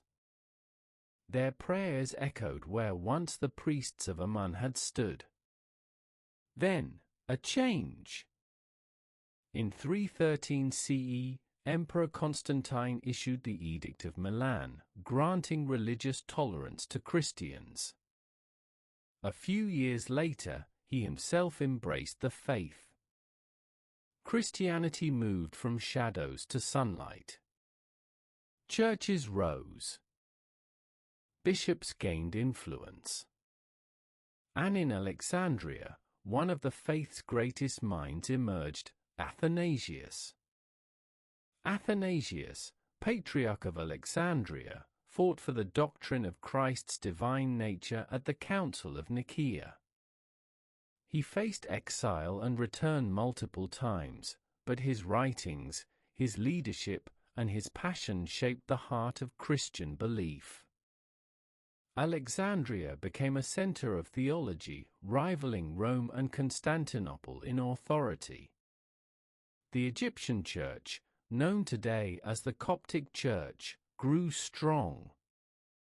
Its liturgy, written in the ancient Coptic language, a descendant of hieroglyphic Egyptian, blended old and new. Icons replaced idols. The cross replaced the ankh. The faith of Osiris gave way to the resurrection of Christ. Temples, once central to life, began to close. Some were repurposed as churches. Others were abandoned. The hieroglyphs were no longer read. The gods of Egypt, once carried by pharaohs across millennia, fell into silence. But the people still prayed, now to Christ, to Mary, to the saints. And the desert, always a place of mystery, now became a place of holiness. Egypt had changed again, not through invasion, but through faith. The Nile still flowed. The sun still rose. But now, crosses stood where once the falcon flew. The temples were quiet. The gods no longer spoke. Columns still rose toward the sky, painted with stars and lotus flowers, but few remembered their meaning. Egypt had entered a new age, not of kings, nor of emperors, but of forgetfulness. By the 5th century CE, Christianity had triumphed across Egypt. The old ways, long fading, were now condemned as pagan.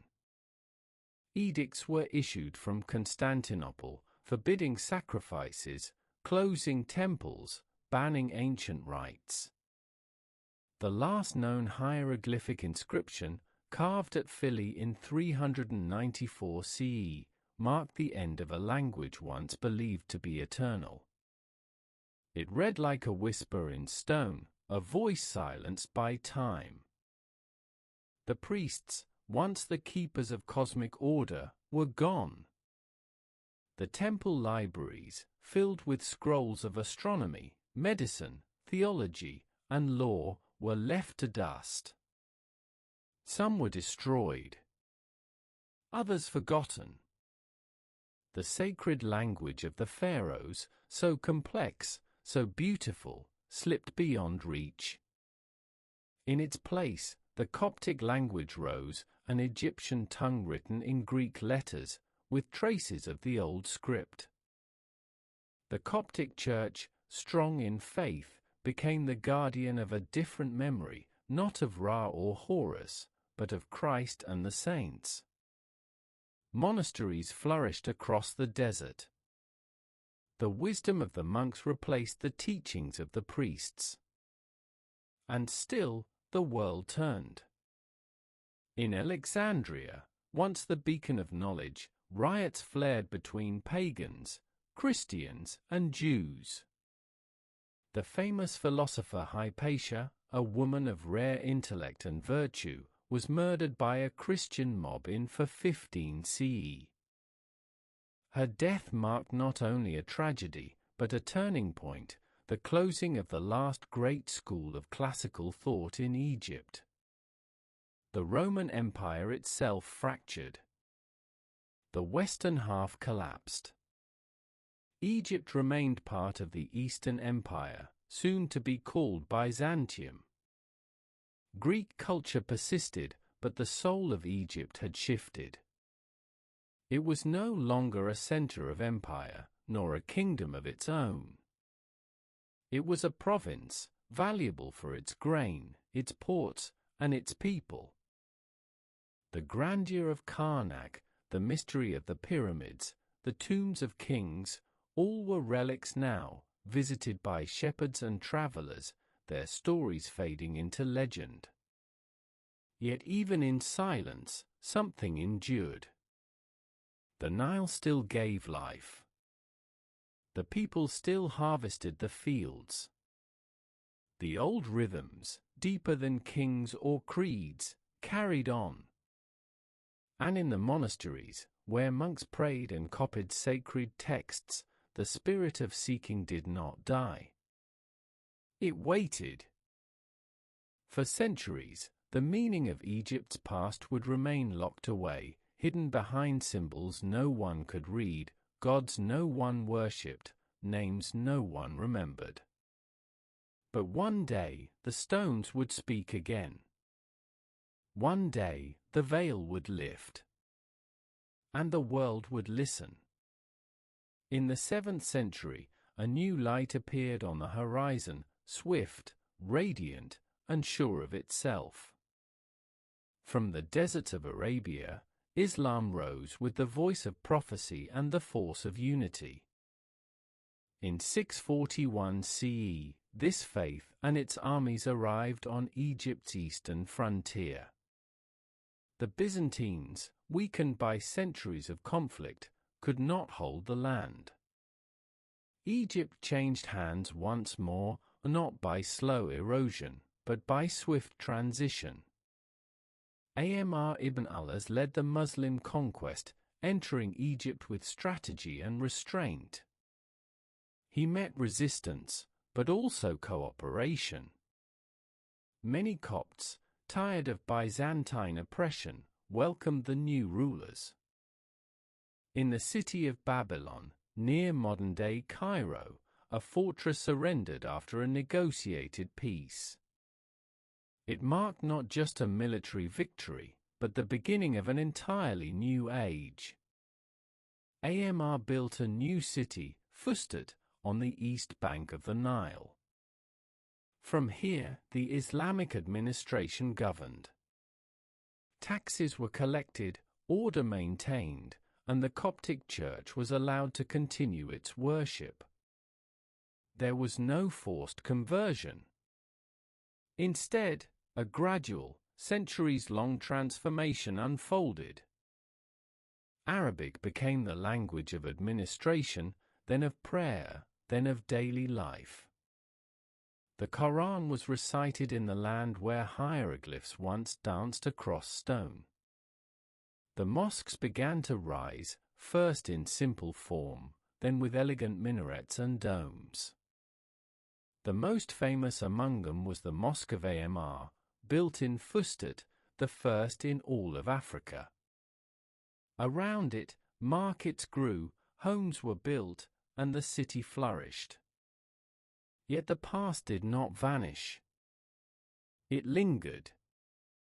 Coptic Christians remained a strong community. They kept their language, their liturgy, their saints. Monasteries still dotted the deserts. Pilgrims came to the tombs of holy men. The cross had not vanished, it had simply stepped aside. The Muslims who now ruled Egypt were not destroyers. Many respected the knowledge of the past. They studied astronomy, medicine, and philosophy, building upon what had been left behind by Greeks, Persians, and Egyptians alike. They asked questions about the stars, about time, about the structure of the world. Scholars wrote in Arabic, but the wisdom carried echoes of Thebes and Alexandria. Over time, Egypt became one of the cultural hearts of the Islamic world.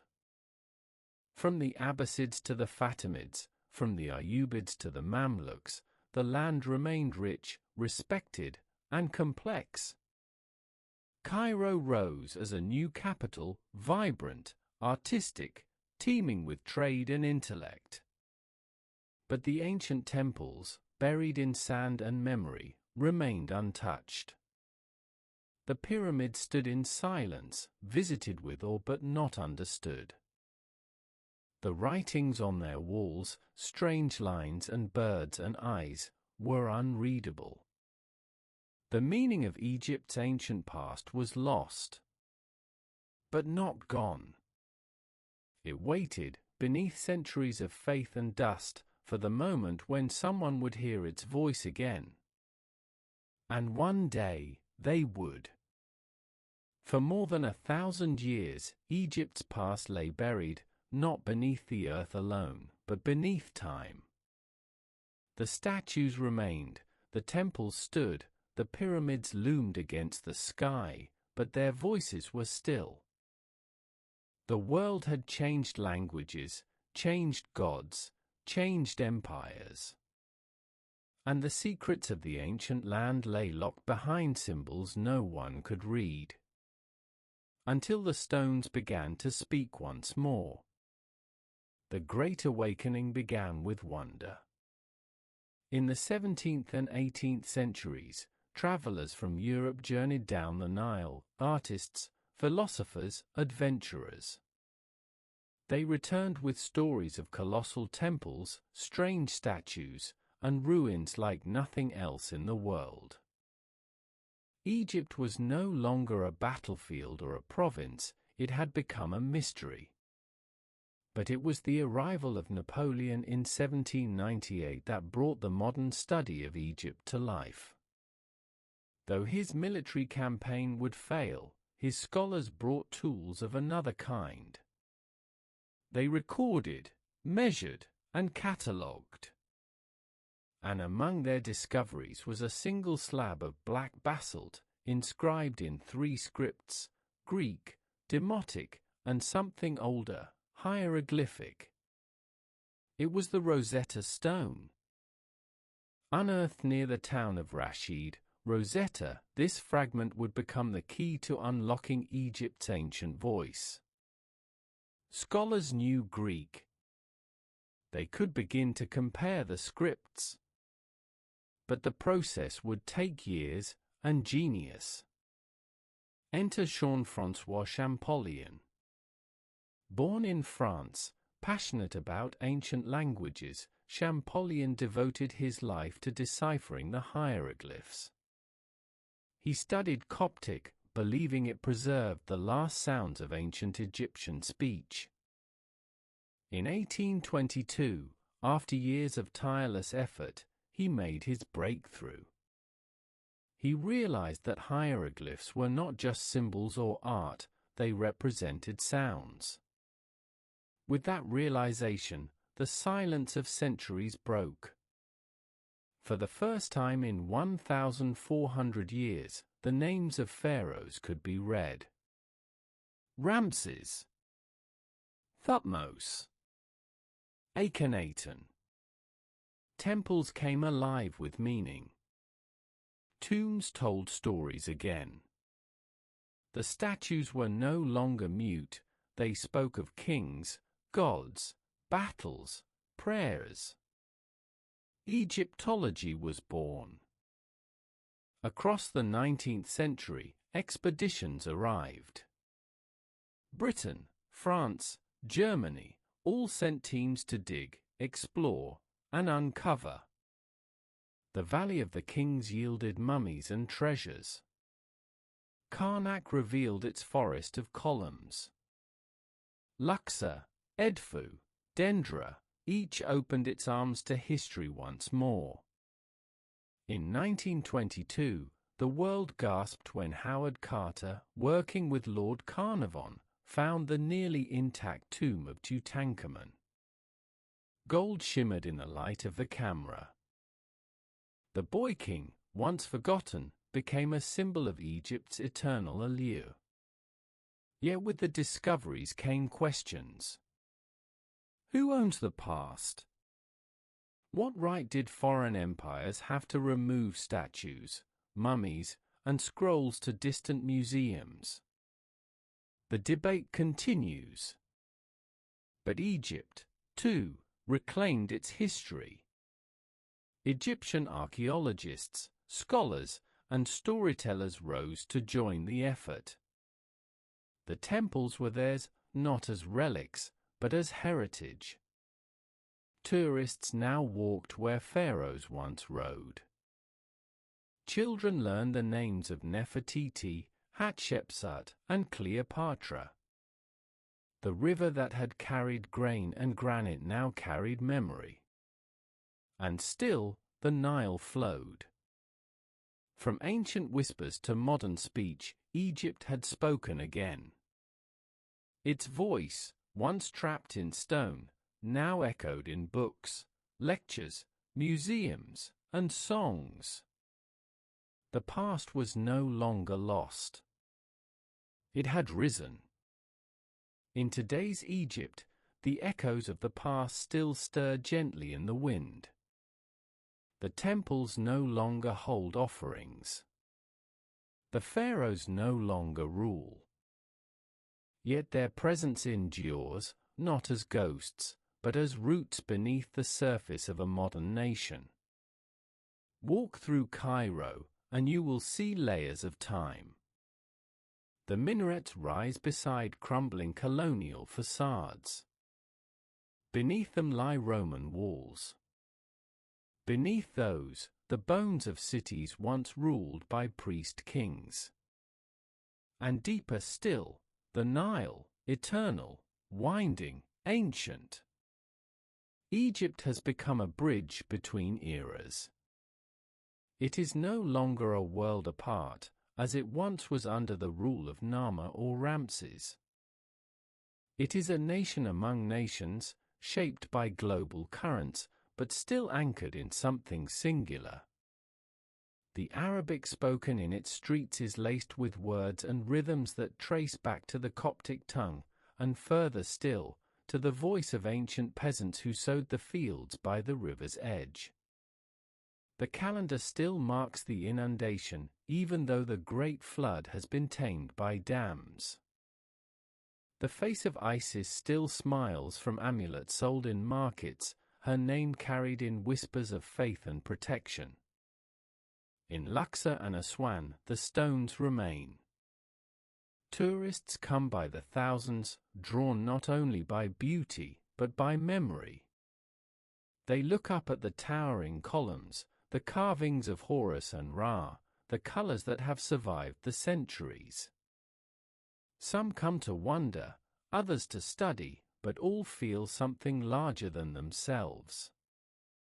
And among them walk Egyptians, guides, guardians, descendants. For many, these monuments are not just heritage. They are part of family, of story, of place. They do not need to wear crowns to know they walk in royal footsteps.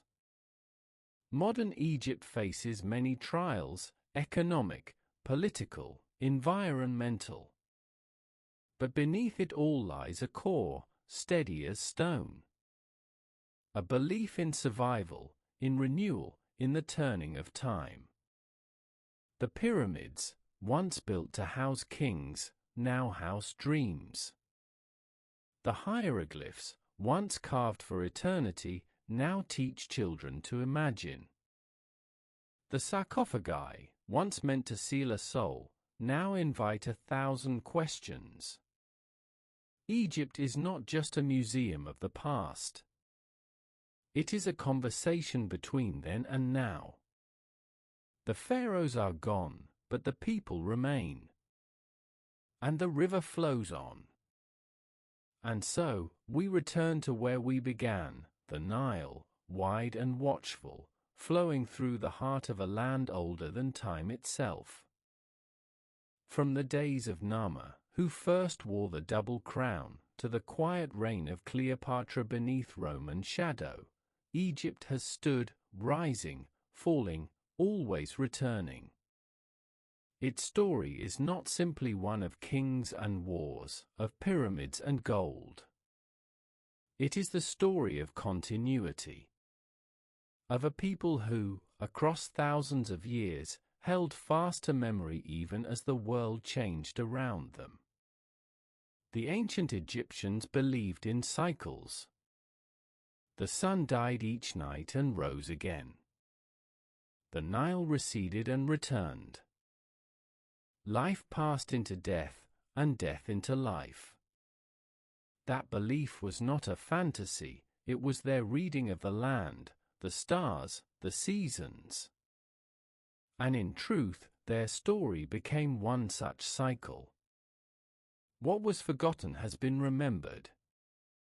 What was broken has been restored. Not in temples alone, but in understanding. Today, Egypt lives in many forms. It lives in the hieroglyphs, now read with clarity. In the art, studied and copied across the world. In museums and libraries, yes, but also in spirit. In the strength of people who build anew on the foundations of stone. The pharaohs no longer walk, but their names are spoken.